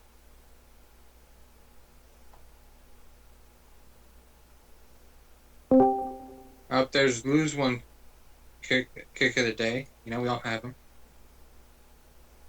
them. So already my dagger has an arcane focus. okay. And move forward to the doorway, and then be outside the threshold of the doorway and pointing inward. And I'm gonna save my attack till something comes into line of attack. So, Well, you can, if you're standing outside the doorway, you can see both King Grawl and the creature. okay, and King Grawl is the wolf, or King Grawl is King Grawl is a bugbear. Okay. Wolf A very large bugbear. I don't know how have we been damaging? Like who's been getting the brunt of the attack? Do you guys feel? Because I want to take something down rather than piss I off. go after the bugbear. I think he's taken more damage than anybody. Okay, then I'll roll for Eldritch Blast on the bugbear. Okay. 18 plus 5, 23. That hits. Nice. Alright, now if only my attack or my point dice rolls. Oh, an 8. Rolls an 8, Okay. so 8 damage to the bugbear. Alright. So it slams into his stomach, and he doubles over for a second and is pushed back about 6 inches, but readies himself and hoists his Morning Star over his head. So, alright. So let's see. So Chroma, you are in the same space with Glimmer, so you'll need to move. Yeah, so can I take cover? So the 2 spaces from the hallway, there are 2 spaces behind Glenhorn that are that are open, and I will. Are those Are those right of me? Like, if I'm facing into the doorway, would the empty spaces be right of me? Or behind me?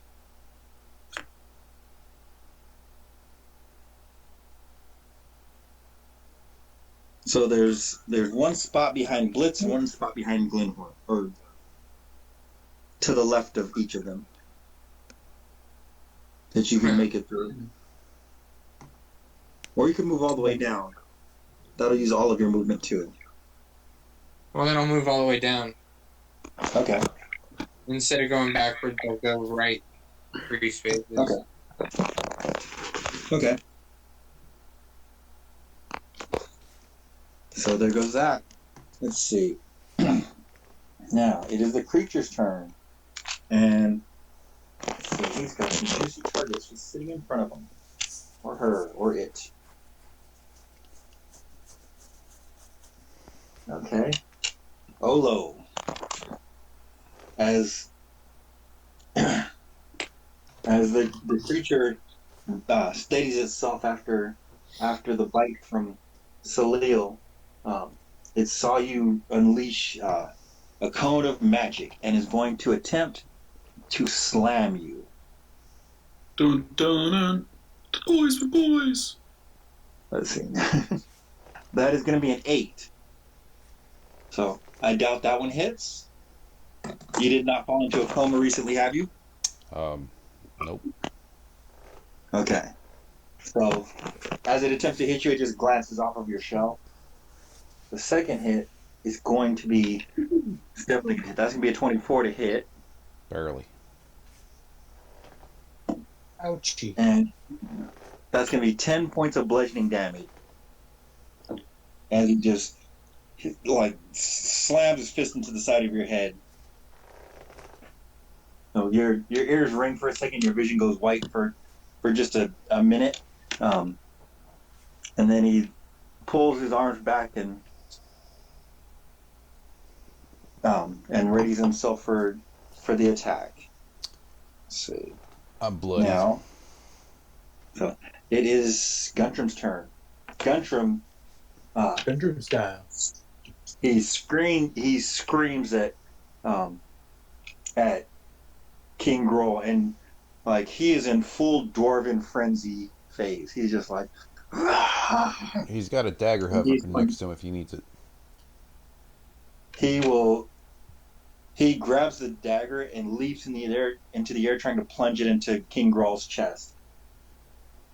Ooh, that is going to be 18, so he's going to hit. D4 plus his proficiency. Pissed. So it's going to be 3 points of damage as it just scrapes against the chest, but it draws blood. And you can see a small smile play at the corners of his lips. Let's see, that's Gundren. It is Richie's turn. Okay. Richie is going to try to construct the violin grotesque creature. Okay. So it rolled a 19 plus whatever, so I'm sure that probably That hits. was it. Okay, so that's 2d8 plus 4.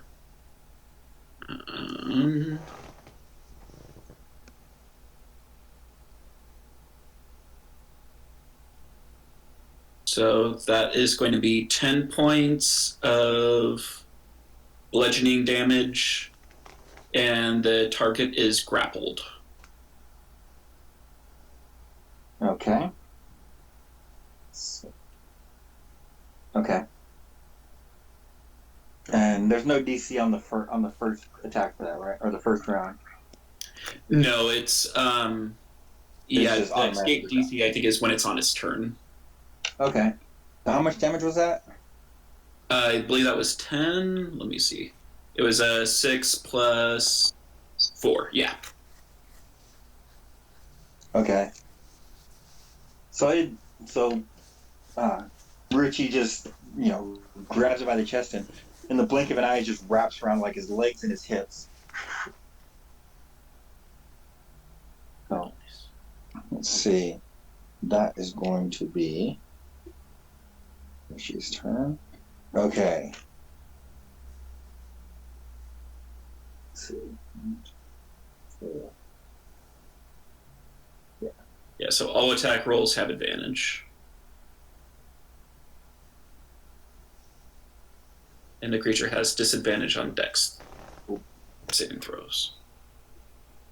Okay. So, King Grawl, seeing this, he is going to charge forward one space. So he is standing directly next to Richie. And Guntram is going to take an attack of opportunity. As he fucking should. But miss. So as he swings with the dagger, King Grawl just deflects it with a bracer. He is going to move forward. Let's see. Yeah, this is his legendary action. So he is going to. Oh wait, I don't think he can move on a legendary action. Actually, no, he cannot. Never mind. He is going to turn around and he swings at Guntram. That's going to hit. Guntram's just a commoner, so. And. Badass commoner. Indeed. Okay. That is going to be. Looks like 9 points of damage. So as he deflects the dagger, he comes around with the Morning Star and just clubs Guntram. Guntram flies back against the wall, and you can see a small spurt of blood come out of his mouth as he hits the wall and then slumps to the ground. And that is going to be his legendary action. Let's see, it is now. Let me see, that was Richie. Now it is Glenhorn. And Olo, you're on deck. Okie dokie. I'm gonna move back into the room and go. Okay. So 10. I'm gonna move into the room. I'm gonna go to the left of where Richie is. Okay, so you're moving towards the other door. Yes. Okay. 15. And then, so that'll be 15. And okay. Hold on. Let me see the last picture I sent you. Cause. Okay. So as you come into the room, this is the scene that you see. I'm doing this because it may affect where you do and do not move.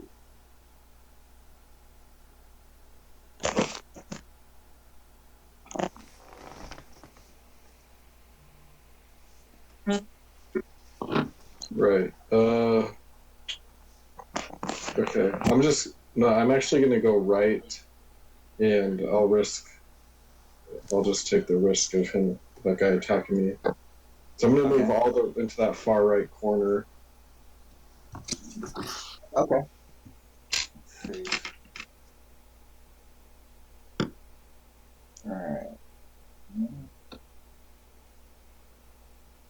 All right. Let me cross you out on this sheet and move you there. Okay. So as you run by, the creature does attempt to hit you. I think he is restrained. I want to say. Isn't he? He's restrained by. Let's see. By the snake. Is it restrained or grappled? It's restrained. Okay. Which means that he has disadvantage, I think, on the attack. Let's see. Creature has this, or No, the creature's speed becomes 0. It can't benefit from any bonus to its speed. Attack rolls against the creature have advantage. Oh, and the creature's attack rolls has disadvantage. Yeah, sorry. Yeah. I thought it would have its own dot, but it's added in that one. All right. So that's first roll's an 18. Second roll's an 18. All right. So as you attempt to run by, he just tries to backhand you, and that is going to be a slam attack. So it will hit. You're going to take 5 points of bludgeoning. Oh no, scratch that, 7. Sorry, 7 points of bludgeoning. All right. Just hit you across the side. Just playing duck hunt with you. You are now in the corner. So I'm in the corner. I'm going to cast Hunter's Mark on the ugly thing. Wait, hold on. Actually, I just realized something. It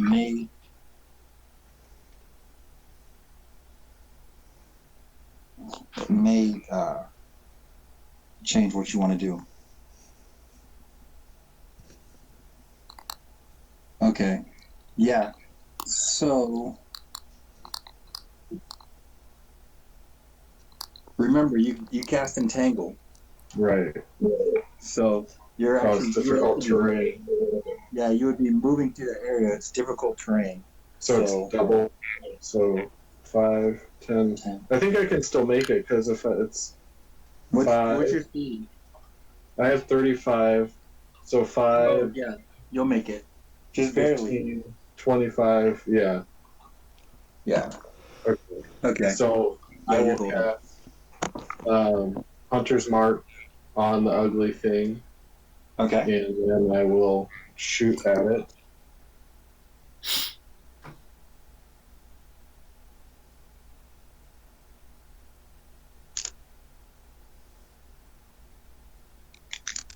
Six plus 7 is 13. 13.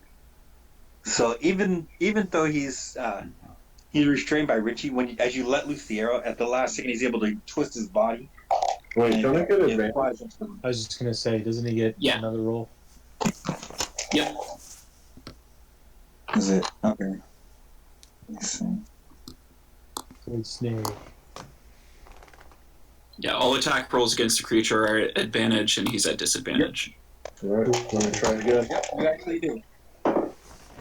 7 plus 7, 14. That hits. Yeah. Nice. All difference in the world, my friend. Okay. So I have Hunter's Mark, and then I'll also use Favored Foe. And so that gives me, and he's already damaged, right? Mm-hmm. So I get 1d8 plus 3. I get an extra d8 for, let's see, Colossus Slayer. Hunter's Mark is d6, and Favored Foe is d4. Let me make sure I got everything. Piling that shit on, man. Yeah. I think Glenhorn is. We gotta stop making fun of the pig jokes. He's Hey, he is like, going hand. He's like the accountant of damage. And then this up here. Okay, so I love have that 6 plus 3 is 9, plus 4 is 13, plus 3 is 16, plus 3 is 19. Okay. Blammo. Yeah. So you let loose with your arrow, and it sticks directly in his chest. Let's see. 19. Nice. Okay. I was gonna say he's fine. He coughs up a gout of bluish purple blood. So he is looking pretty rough. So that is his turn. Olo, it's on you. All right, I'm going to bonus action disengage. Okay.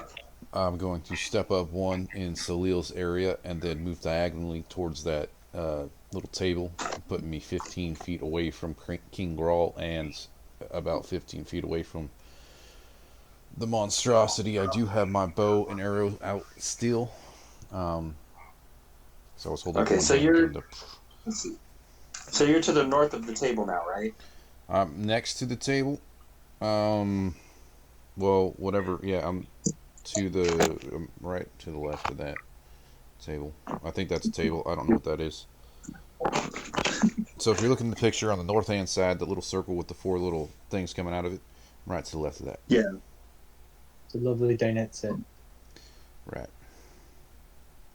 You mean the right? You're up against the wall, right? In between the table and the wall? No, I'm to the left. Because to the left of it, that's all Salil. That Nope. big circle? So let me mark this. Well, okay. So the picture you showed us, right, from the door. Okay. I'm gonna go up one towards Salil, right? Okay. And I'm gonna go left two diagonal. Well, let's see. Look in the corner. So I'm gonna be 15 spaces away from one, the dice. I'm gonna be 15 away from three, diagonally. So not the circle with the four chairs around it, but like that where the chair used to be in the northern area. Yeah. Okay. Oh, you're next to the brazier. Okay. I don't know what that is. Okay, I know where you're at. Yeah. So, all right. Yeah, dude. We're muddling through. We're muddling through. Next to that end table. All right. Got it. Right. Gotcha. Thank you, Cody. Perfect.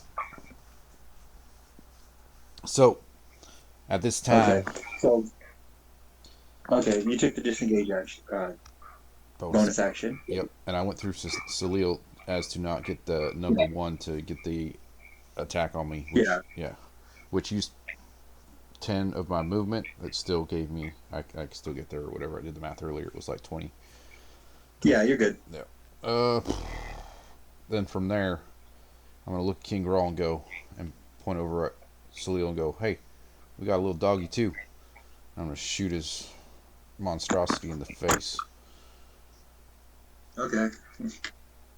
Oh, so you're shooting the grotesque being? Yeah. All right. Good advantage, but go for it. It's not gonna happen. All right, I'm gonna do two then, I guess. First one is a 16 plus 4 is a 20. Let's see if I crit on this bitch. Nope. So 20 hit. Yep, 20 will hit. All right, so I got plus. Wait for it. Okay. 14 damage. 14 damage? Okay. So you hit him like as Richie is like squirming around his midsection, you like see just a little bit between the coils of the snake, and you plant a crossbow bolt right, short bow, where you would assume the liver is, but not being very familiar with this creature's anatomy, you just put it right there. So, and the creature doubles over and drops to its knees. So it doesn't. It picks itself up, but for a second it's down. So I'll be like, it picks itself up. It was no 19, but I'm still happy with it. Alrighty, so that's Olo. Let's see, Grawl took his legendary action last turn, so let's see. Alright, let's see, how many targets does he have? He has... Does Grawl get like 2 turns? Yeah, he's got legendary actions where he can just take turns whenever he wants to after our turn. Oh, okay. Yeah, he has a legendary action, so he can't move or like do a bonus act, do a quote unquote bonus action, but um, he gets to do an action off of his turn at the end of somebody else's turn. So, okay. Oh, man. Okay. Is this what it is? All right. So King Grawl, seeing Olo rush past, is going to move up 2 squares, comes face to face with Olo, and Wait, you said he couldn't move on his legendary action. no, this is his actual turn. You're at the bottom of the turn, Right, I am. so he is at the top of the turn. Shit. So he just strides forward, and he is going to attempt to hit you with his Morning Star. That is going to be 17 to hit. That just hits. Literally, that just hits that time. My AC is Okay. 17.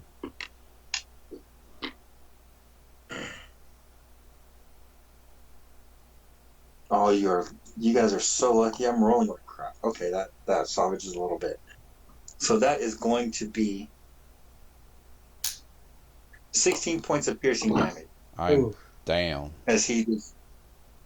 Oh, you're down? I only had 11. I was gonna heal you my next shot, man. I'm sorry. Okay. It's okay. You still can. Yeah, so he just like baseball swings, and just tees up Olo and just pins him right up against the wall. You guys see Olo. You hear a crack, a loud crack as Olo's turret shell cracks just a little bit. Then as King Grawl pulls his Morning Star away, he crumples to the ground, face down. Before I go, I say, I'll tell your little dog I said hello.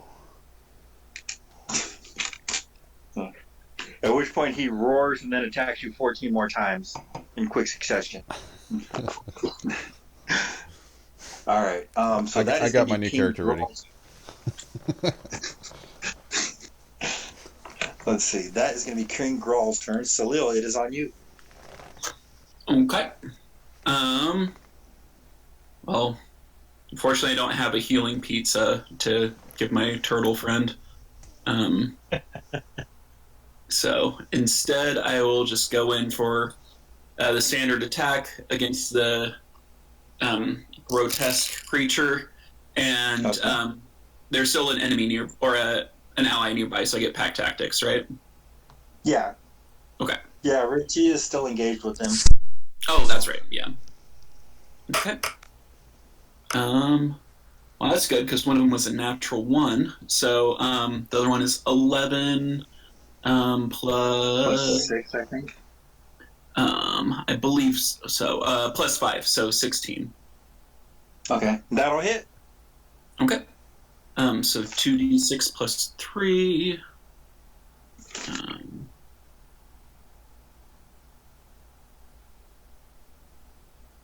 It's going to be 8 points of whatever damage, piercing damage, and then the DC 13 saving throw. Okay, how would you like to do this? Oh, I would like to go and jump at him to go and try to go and attack his face, but instead I kind of misdo the jump, and instead of attacking him with my face, my little wolf butthole goes on top of its face and smacks him down, and the back of his head hits a rock, and he breaks. Yeah, he dies from that. Death by tossed salad? Taint to the face, man. Salads are dangerous, my friend. See, this is the stuff that's keeping us from getting corporate sponsors, guys. Are you kidding? Have you heard Critical Role? That's how they keep them. That's true. That's true. Well, And he would have been killed if we had Advil. I started listening to Dark Dice, and if you guys want some good atmospheric actual play, it's very good. And it's considerably less. I think they're only about 45 to 50 minutes each. And if you want to hear some ridiculous play, Listen to Dungeons and Daddies. Dungeons and Daddies? Yeah. Alright. Well, I started listening to The Dark Dice because Jeff Goldblum is joining it here in a second. Yes, he is. Oh, that's funny. So, it's on YouTube. Yes, he is. Yeah. So, I've been trying to avoid spoilers until I watch the first season, or listen to the first season, but... Alrighty, so that is going to be... Ragnarok. Celil's turn. Let's see, Blitz, it is your turn. Holy crap. Okay, so Olo's down. Let's see. The grotesque Chroma, thing you're is down. down.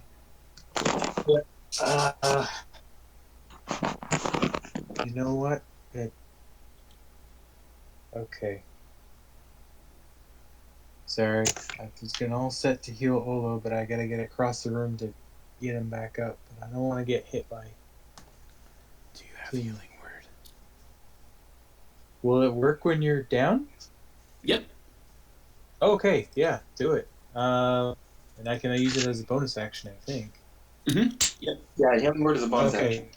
Healing word, a second level spell. I'm gonna heal Olo. And Okay. because of my divine, I get a +4 on that. 2d4 + 7. Healing word, Hocus Papschmear. Okay, so I rolled 3 + 2 + 7 is 12. +4 is 16 hit points. Dude, almost, Healing. almost at max. Almost at axe. Alright, so There I you go. am done with all my spells. I have no more animals. I have an action. I'm going to use Cantrip Toll the Dead on Mr. King Crawl. So he has to do a Okay. wisdom saving throw of 13. Dun dun dun dun dun. He rolls a 15. Bum. So you guys, Okay. like see Blitz concentrate for a second, and you hear the boom, and as like everything in the room seems to vibrate just for a second. King Grawl holds his head, but fights off the pain. Okay, ends my turn. All right, Akroma, you're up. So I will move back to the doorway. Take Okay. a quick aim with my focus towards King Grawl. Okay. I'm gonna blast away with my Eldritch Blast. I know. It's cheesy. Get him. Hey, it's what warlocks do these days, man. I mean, I could use Witch's Bolt because it gives me the same stats except higher attack dice. But I think I have to be 30 feet.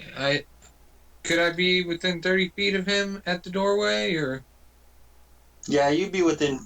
Let's see. If you're standing outside the doorway, you'd be 20 feet away from him.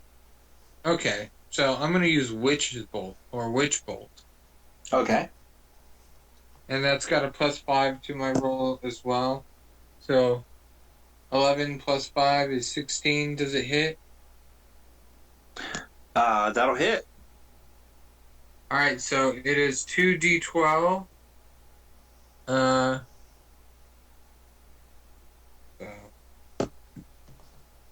First one's a 2. Second one fell off.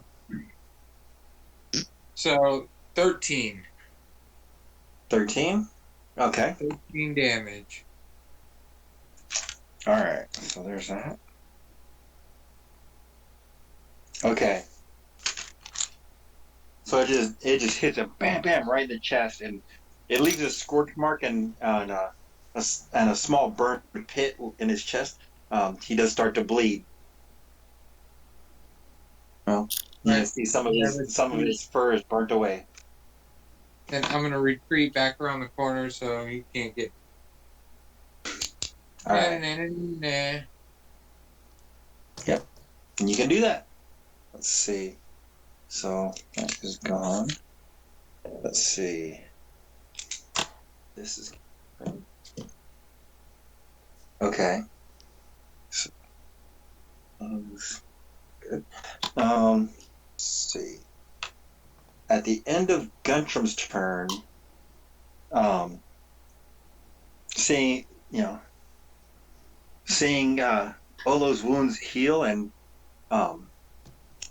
seeing him, you know, cough and sputter, King Grawl just comes down with his Morning Star, and I believe you are prone.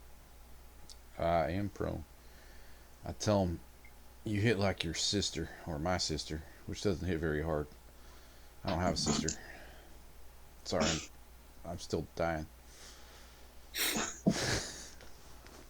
Okay, that's gonna hit. Let's see. So that's gonna be that's a 22 total. Damage? These are hard. Oh. No. That's the 2 hit.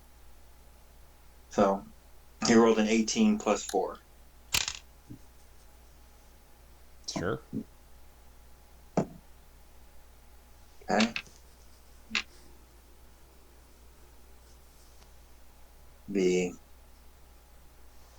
That is going to be 19 points of piercing damage. I'm back down. Bummer. That's alright. I'm taking the hits for y'all. So You absolutely are. Super valuable. Yeah, so all those eyes open for a split second. Grawl sees this, and just it enrages him as he just swings down directly onto Olo's back, and you can just hear the sickening thud as it hits the shell, and you see more cracks appear. Olo coughs some blood, and his eyes go dark again. Nah, it's already black, baby. So, let's see, that was a stat. So now it's Richie's turn. Okay. It is going to try to constrict the big bad. Okay. Let's see. So Richie moves from here. That is a critical botch. Okay. Where's Richie moving? I don't know. Towards the enemy, wherever that is. Let's see. So I'm just wondering, like, how close? Because there's like 4 spots that Richie can get to that are next to King Grawl. I don't think that it really matters that much. Okay. Yeah, it's not going to move anywhere else or anything, so it has a lot of movement speed. Okay. I'll move it in between Grawl and the wall then. Okay. So, you know what? That's why you don't know, because I haven't sent you the new picture, the updated picture. Okay. So this is how things look at this moment. Should just put a red splatter mark where Olo is. Not yet. You might be stuck playing this character for another 4 months now. I hope so. All right. So there goes that. I put Richie in between Grawl and the wall. Okay, that's fine. So that's Richie's turn. Glenhorn, you're up.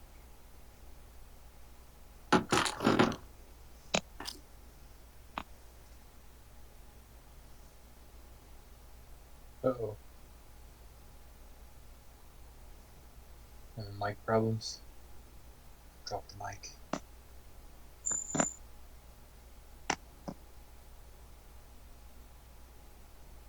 So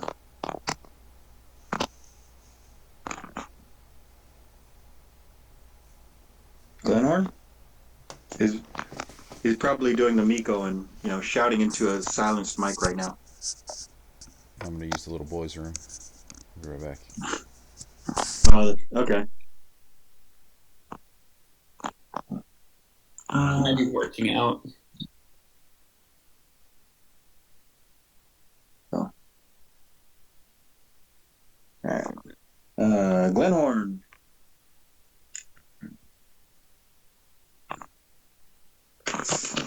If something's going on with your mic, man, you can feel free to just add to the text thread and let us know what you're doing.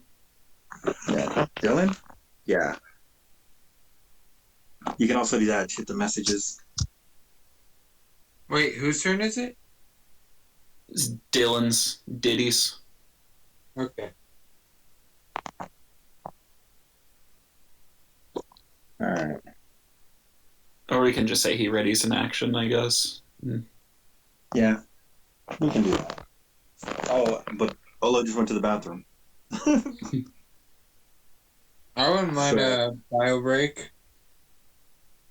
Yeah, sure. Let's do that. Let's give it 5 or 6 minutes. Take care of what you need to take care of, and we'll see if we get Dylan back by then. If not, then we'll move along. Okay. Coolio. I don't know what just happened. 5-minute break, because Glenhorn's MIA. Yeah.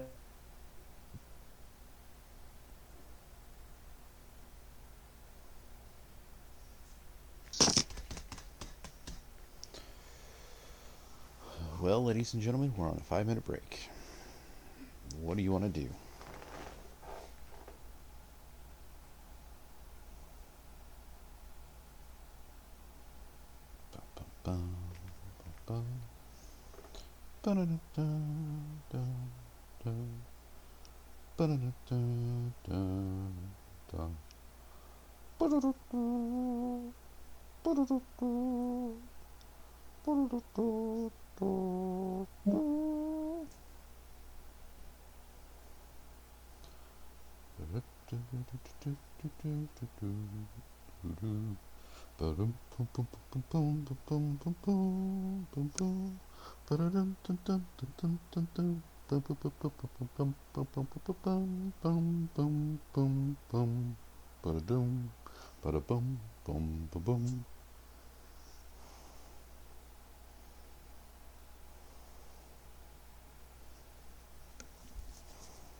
Hello?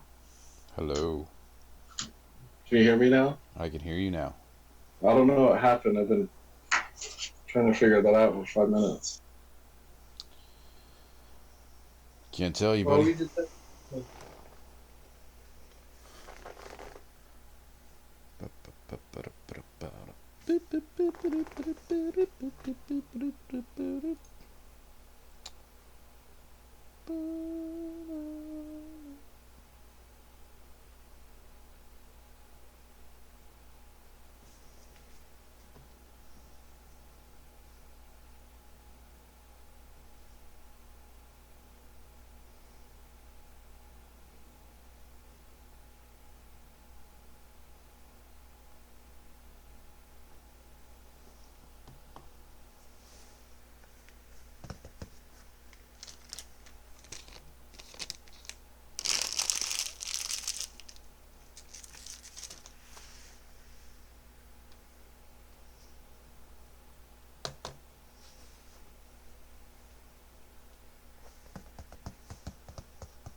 I think we're finally going to get out of Cragmaw Castle. I can only hope. Well, Yeah. this should be the last. This is the boss. Yep. I've been, like the last 2 sessions, we left and came back, and I was like, I feel like we've already done all this. Yeah. Yeah, I was thinking, like, at the start of all this, I thought it was going to be, like, a 3-month thing or something, but, like, we're we're at the beginning of May now, and it feels like we're only like halfway in. Yeah. Like it kind of feels like this is taking forever and longer than maybe it needs to. Well, at least getting into the castle. Yeah, I was like, I just wanted a short rest or a long rest. I don't know. And then we got in. I was like, okay, we're in. And then we left. And it took forever to get back in. And then it was like expedited that everything was dead. And we're like, cool. Let's kill this guy. Yeah. We'll see what happens next. Yeah, it just being in the castle, we were just getting into the castle. We expelled a lot of spells. We were out of Yeah. everything. We needed to rest, and we tried to do it inside the castle. Yeah. That was a mistake. How long is this like story supposed to go on for normally? Like there is this, and then there is one more thing after this. I don't want to spoil anything. Right. There should be one more thing after this, and after that, it comes to a conclusion, and then it leads into the essentials kit from the starter set. Kind of. Yeah. But isn't it supposed to say like, I don't know, this is like a 3-month kit or like... the starter set, it says it's supposed to take 10 hours. Yeah. Okay, that's what I thought. I'm like, this is taking a lot more than that. No matter how many... I've ran the first scenario that I ran with you guys 4 times, and every time has taken 3 to 4 sessions just to get through the first goblin cave and into the city. So, like, the more people you add to a situation, the longer it's going to take. If you have a DM that just goes boom, boom, boom, and doesn't let you deviate from anything, sure, we can get this done in 10 hours. Not a problem. But if you want to have fun, it's gonna be a lot longer. If you want to chase a dinosaur. Yeah. Uh-huh. We're getting attacked in our sleep every time we go make camp. Uh-huh. We never solved that mystery of the dinosaur. Not yet. I would like to, but I don't think it's going to happen. That is a Mikoism that I have no idea. I have no clue. And I'm excited to find out. Hey, Glenhorn's back. Glenhorn? No. Miko's back. Glenhorn's been here. Oh, I just heard Glenhorn talk. So like, yeah. All right. Kill this motherfucker. All right. So, Glenhorn, you are up. Okay. So I'm gonna move so that I am move closer to the door so that Salil is not in the way. Oh, I thought Salil was before me in the order. Is that not true? I don't know. Salil is way before you. Okay. At the bottom of the. I'm gonna move closer to the door. The grotesque. Oh, right. So I'll move closer to the door so that Salil isn't blocking me. And then I'm going to transfer my hunter's mark to the boss guy. Okay. And I will shoot at him.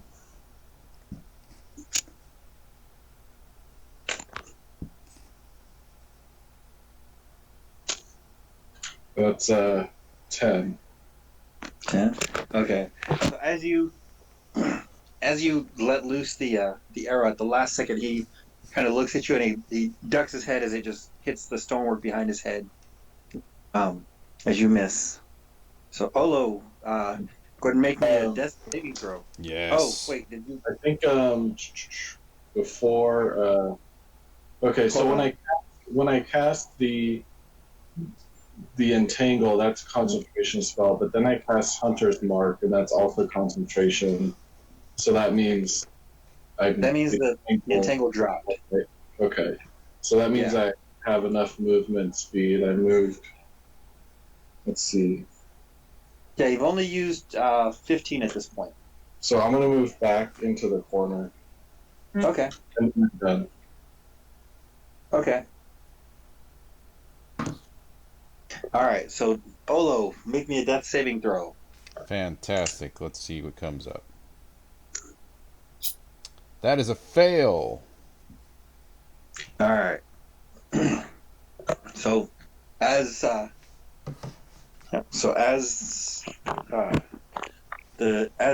everybody stops to look at each other for a second, you guys just hear a small cough and a gag as Olo's life shifts towards the void. Let's see, top of the round, it's gonna be Grawl. Let's see, what are we looking at? So let's see, Blitz and a Chrome are in the hallway. Salil's here, Greenhorn's there. There. So Blitz, when do you go? Sorry, just curious. Blitz I'm goes after after Salil. Salil. Oh, okay. Between Salil and a Chroma. So, all right, let's do it this way.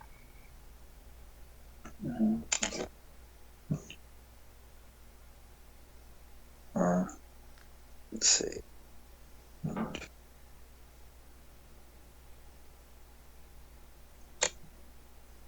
Okay. Okay. So, King Grawl is going to move over one space into the direwolf's face, and he is going to use his Morning Star to attempt to bash your head. That is going to be 12. I don't think that hits. Sorry, who was that for? That was for me. Yeah, Direwolf is a 14. Okay. So as he charges forward, he swings, but you're able to dodge at the last second. Let's see. And that is going to bring up Salil's turn. Okay. Let's try to do a munchy munch. Is there an ally next to me? No. I mean, Olo's on the other side, but he's down, so there's no any other allies engaging him. Okay. What about Richard? Is he engaging him? Oh yeah, he went to go and try to attack him. He just missed. Oh, hold on. That might change things because no. Yeah. Actually, as he moves away, Richie takes an attack of opportunity. Okay. So go ahead and roll for Richie. So I did not count Richie in there. I'm sure that doesn't hit. Richie rolled a 3. Okay. It hits. No. Sorry. Yeah. All right. So the turn progresses as normal. Let's see. So where were we? You were gonna roll, right? Or did you roll already? I'm going to roll, but Richie is still technically next to him because Richie is so large, right? Is Richie a large creature? He's a huge beast. Was he huge? Yeah. Okay. Shoot. Okay. Damn. Huge beast. That's what she said. Big ass snake. And my python's pretty big too.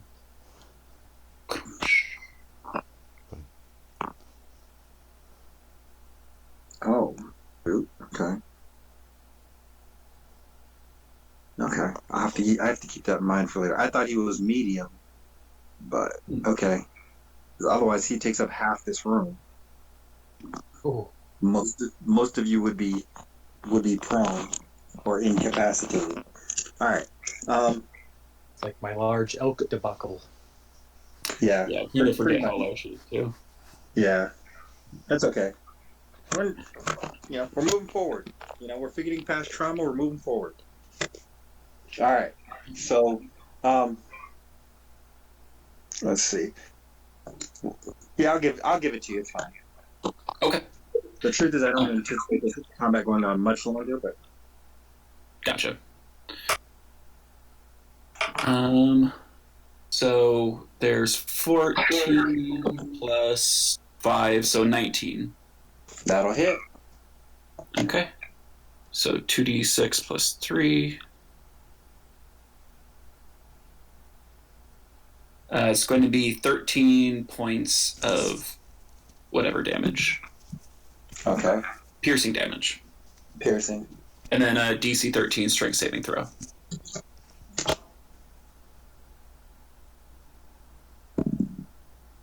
Oh yeah, 19 plus 2. Okay. All right. So, as you clamp down onto King Crawl and attempt to drag him to the ground, he raises Morning Star and attempts to hit you again. Do it, Dick. He's going to use his legendary action. Gonna hit fucking nothing. So that's an 11. So he does not hit. So the force as you kind of like shake him from side to side is enough that it throws him off, and he misses the strike. All right. So that's that. Blitz, it is your turn. Is Gundar... Well, I know Olo's down. Is Gundar down? Gundar's down as well. Down. Okay. I'm going to do... I don't know if this will work, but I'm going to try it. I have one last thing. Channel Divinity, Preserve Life. I can use 15 hit points. So I think I can give 10 hit points to Olo, and I'll give 5 to Gundar. Let me see. Is it... Within read that 30 to me feet. real quick. So, as an action, you can restore 15 HP. Choose any creatures within 30 feet of you and divide those hit points among them. This feature can restore a creature to no more than half of its hit points maximum. So Olo's at 21, so I can give him 10 and still be below his half. Okay. And then I can give 5 Yeah, to... that works. I just want to make sure Gundar. there was an S on it instead of... I feel like it's important we keep him alive. Alrighty. That's So the yeah, as you grasp your holy symbol and you reach out to your deity, you can feel Richie, or not Richie. You can feel Gundar's life snatched back from the very threshold of the void, and Olo wounds heal, and he starts to kind of cough and sputter as he clears the blood and viscera from his mouth. So that was Blitz. Do you have any bonus actions? No. I'm Okay. still cowering in the hallway. All right, Akroma, you're up. All right. Get him. So I'm gonna sneak back into the doorway. You just have my movement there. Real quick, read me Witch Bolt. Okay, 1 second. Let me pull up. So ranged attack. Concentration. There's something else that I'm looking Which for. bolt? This bolt. Concentration up to 1 minute duration. Okay. Keep It's a going. cantrip. Okay. Like, read me the actual text of it. Because I think it does the damage again at the start of every turn, right?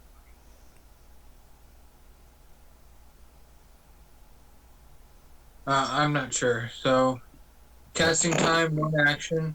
Range, I can 30 look it feet. up. Yeah, it that's how it is. When you hit with Witch Bolt, the first you have to do a ranged attack. If it hits, you can continuously do that damage until concentration is lost or the time's up on it. Oh, cool. And I dealt 13 damage last time. Let's see. Well, I also want to see if you have to re-roll it or if it just does the same damage. Let's see. And I'm I thought it was a D12 Alright. damage. okay. On a hit, the target takes 1d12 lightning damage, and on each of your turns for the duration, you can use your action to deal 1d12 lightning damage to the target automatically. Yeah, so I don't Yeah. know how it would get 13 damage, but sure. Well, the 1d12 plus whatever spell proficiency, maybe. No, it's just Well, 1d12. because it says cast, Damage is 2d12. Oh, because you're up. Okay, cool. Yeah, because you leveled up. Level Right on. 2, yeah. When you cast a spell using, oh yeah, because you guys always cast them at maximum level. So let's see, when you using a spell slot of 2, the second level or higher, initial damage increases by 12. So if you would like, you could use your action to just do 2d12 damage again, or you can do something else if you like. Alright, we'll do 2d12 damage again. All right. That's okay. So That's go ahead and awesome. roll your damage. It's pretty good. 3. 3 total. A 2 and a 1. A 2 and a 1. Bummer. Love it. Okay. So as you stretch your hand towards King Grawl, the lightning just spirals out from the blast where you originally hit him, and he clutches his chest as he screams in pain and clutches his chest. He is still up. Okay, so that is a chroma. Let's see. Gundar is going to. He leaps up, grabbing his dagger that somebody loaned him, and is going to attempt to strike King Grawl as he moves over next to Cilio. And that is going to be. Oh no! So as he comes down, King Grawl is able to lift his shield in time and deflect the blow. But Gundar screams in his face in rage. Let's see. And now it is Richie's turn. Okay. Yeah, he's going to try to constrict him. Okay.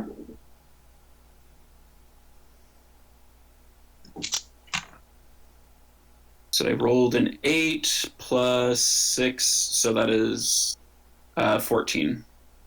So, yeah, in the same scoop that he uses to block the dagger, he also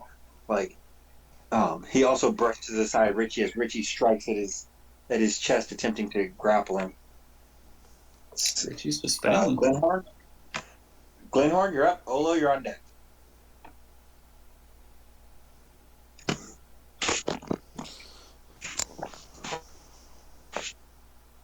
Hello? There you are. Hey. Okay. Same deal. Okay. Little shooty. 15 plus 7 is 22. That will hit. So since, let's see, I got Hunter's Mark, so that's a D6, D8. Favorite foe. What's that? Favorite foe. I used that on the other guy, so I don't have that anymore. Oh, okay. I don't think that one transfers, but I do have Colossus Slayer. So only 3 dice this time. Let's see. Roll good. Well, I got 1 plus 1 plus 4 is 6 plus 3. Or wait, I'm missing a D8. Wait, am I? No. Yeah, so 6 plus 3 is 9. How do you want to do this? Yeah. Nice. I want the, He's so Glenhorny. I was thinking of something really gross, but I think it's too gross. I want the arrow to go straight into his face, like right in the nose, and then like goes through his head and through the back of his skull, and like all the brains like come out of the back of his skull as the arrow goes fully through his head. Okay. So as King Grawl blocks the shot blocks the attempted bite from Richie, his ears perk up and he turns just in time to see Glenhorn release his arrow. It enters through the right eye, and exits through the back of his head, pulling along his tongue, some of his sinus cavity, and a good portion of his brain that slaps against the wall as King Grawl grasps at his face in a futile motion to try to save himself, and then with a gurgling howl just falls face forward. Yeah. The last thing you guys hear is like a Lovely. Alrighty. Let's see. So, real quick, we're gonna do the experience because we got like 3 minutes left. Yeah. So, let's see.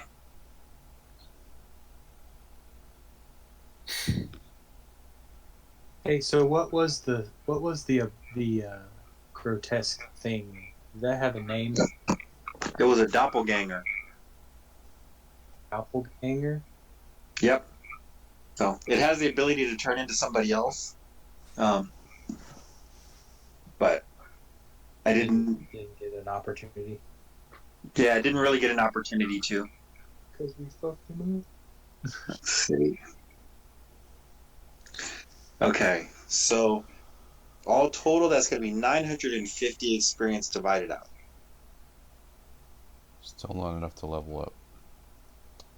Ooh. Not enough or enough? No. Oh, okay. Alrighty. By 5. So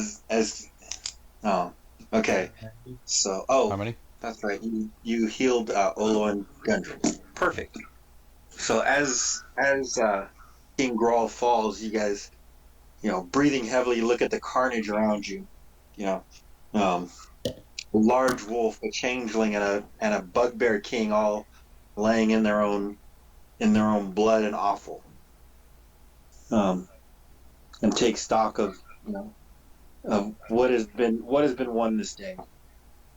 So we will leave off with you guys in this room, about to do whatever you would like to do to recover, or whatever you guys want to do next. So, but yeah, get in the chat, talk about it, and we'll see where we go from here. Okay. Where do we go? So what's our XP supposed to be at?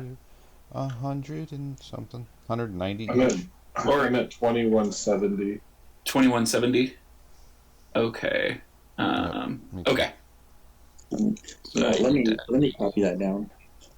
70. Okay. Okay. 2170 it is. I can keep track too. Okay. We just Well, that's gonna need be it for tonight, guys. 630 more points to level up. XP. Okay. Well, kill some farmers and some chickens. You'll get it. You'll get there eventually. Just farm rats. Absolutely. Alrighty. Well, it has been a pleasure, you guys. So, and have a good night. So, have a good week, and I'll see you next So Wednesday. long, Good night. farewell. Good night, everybody. Yeah, Well, next weekend.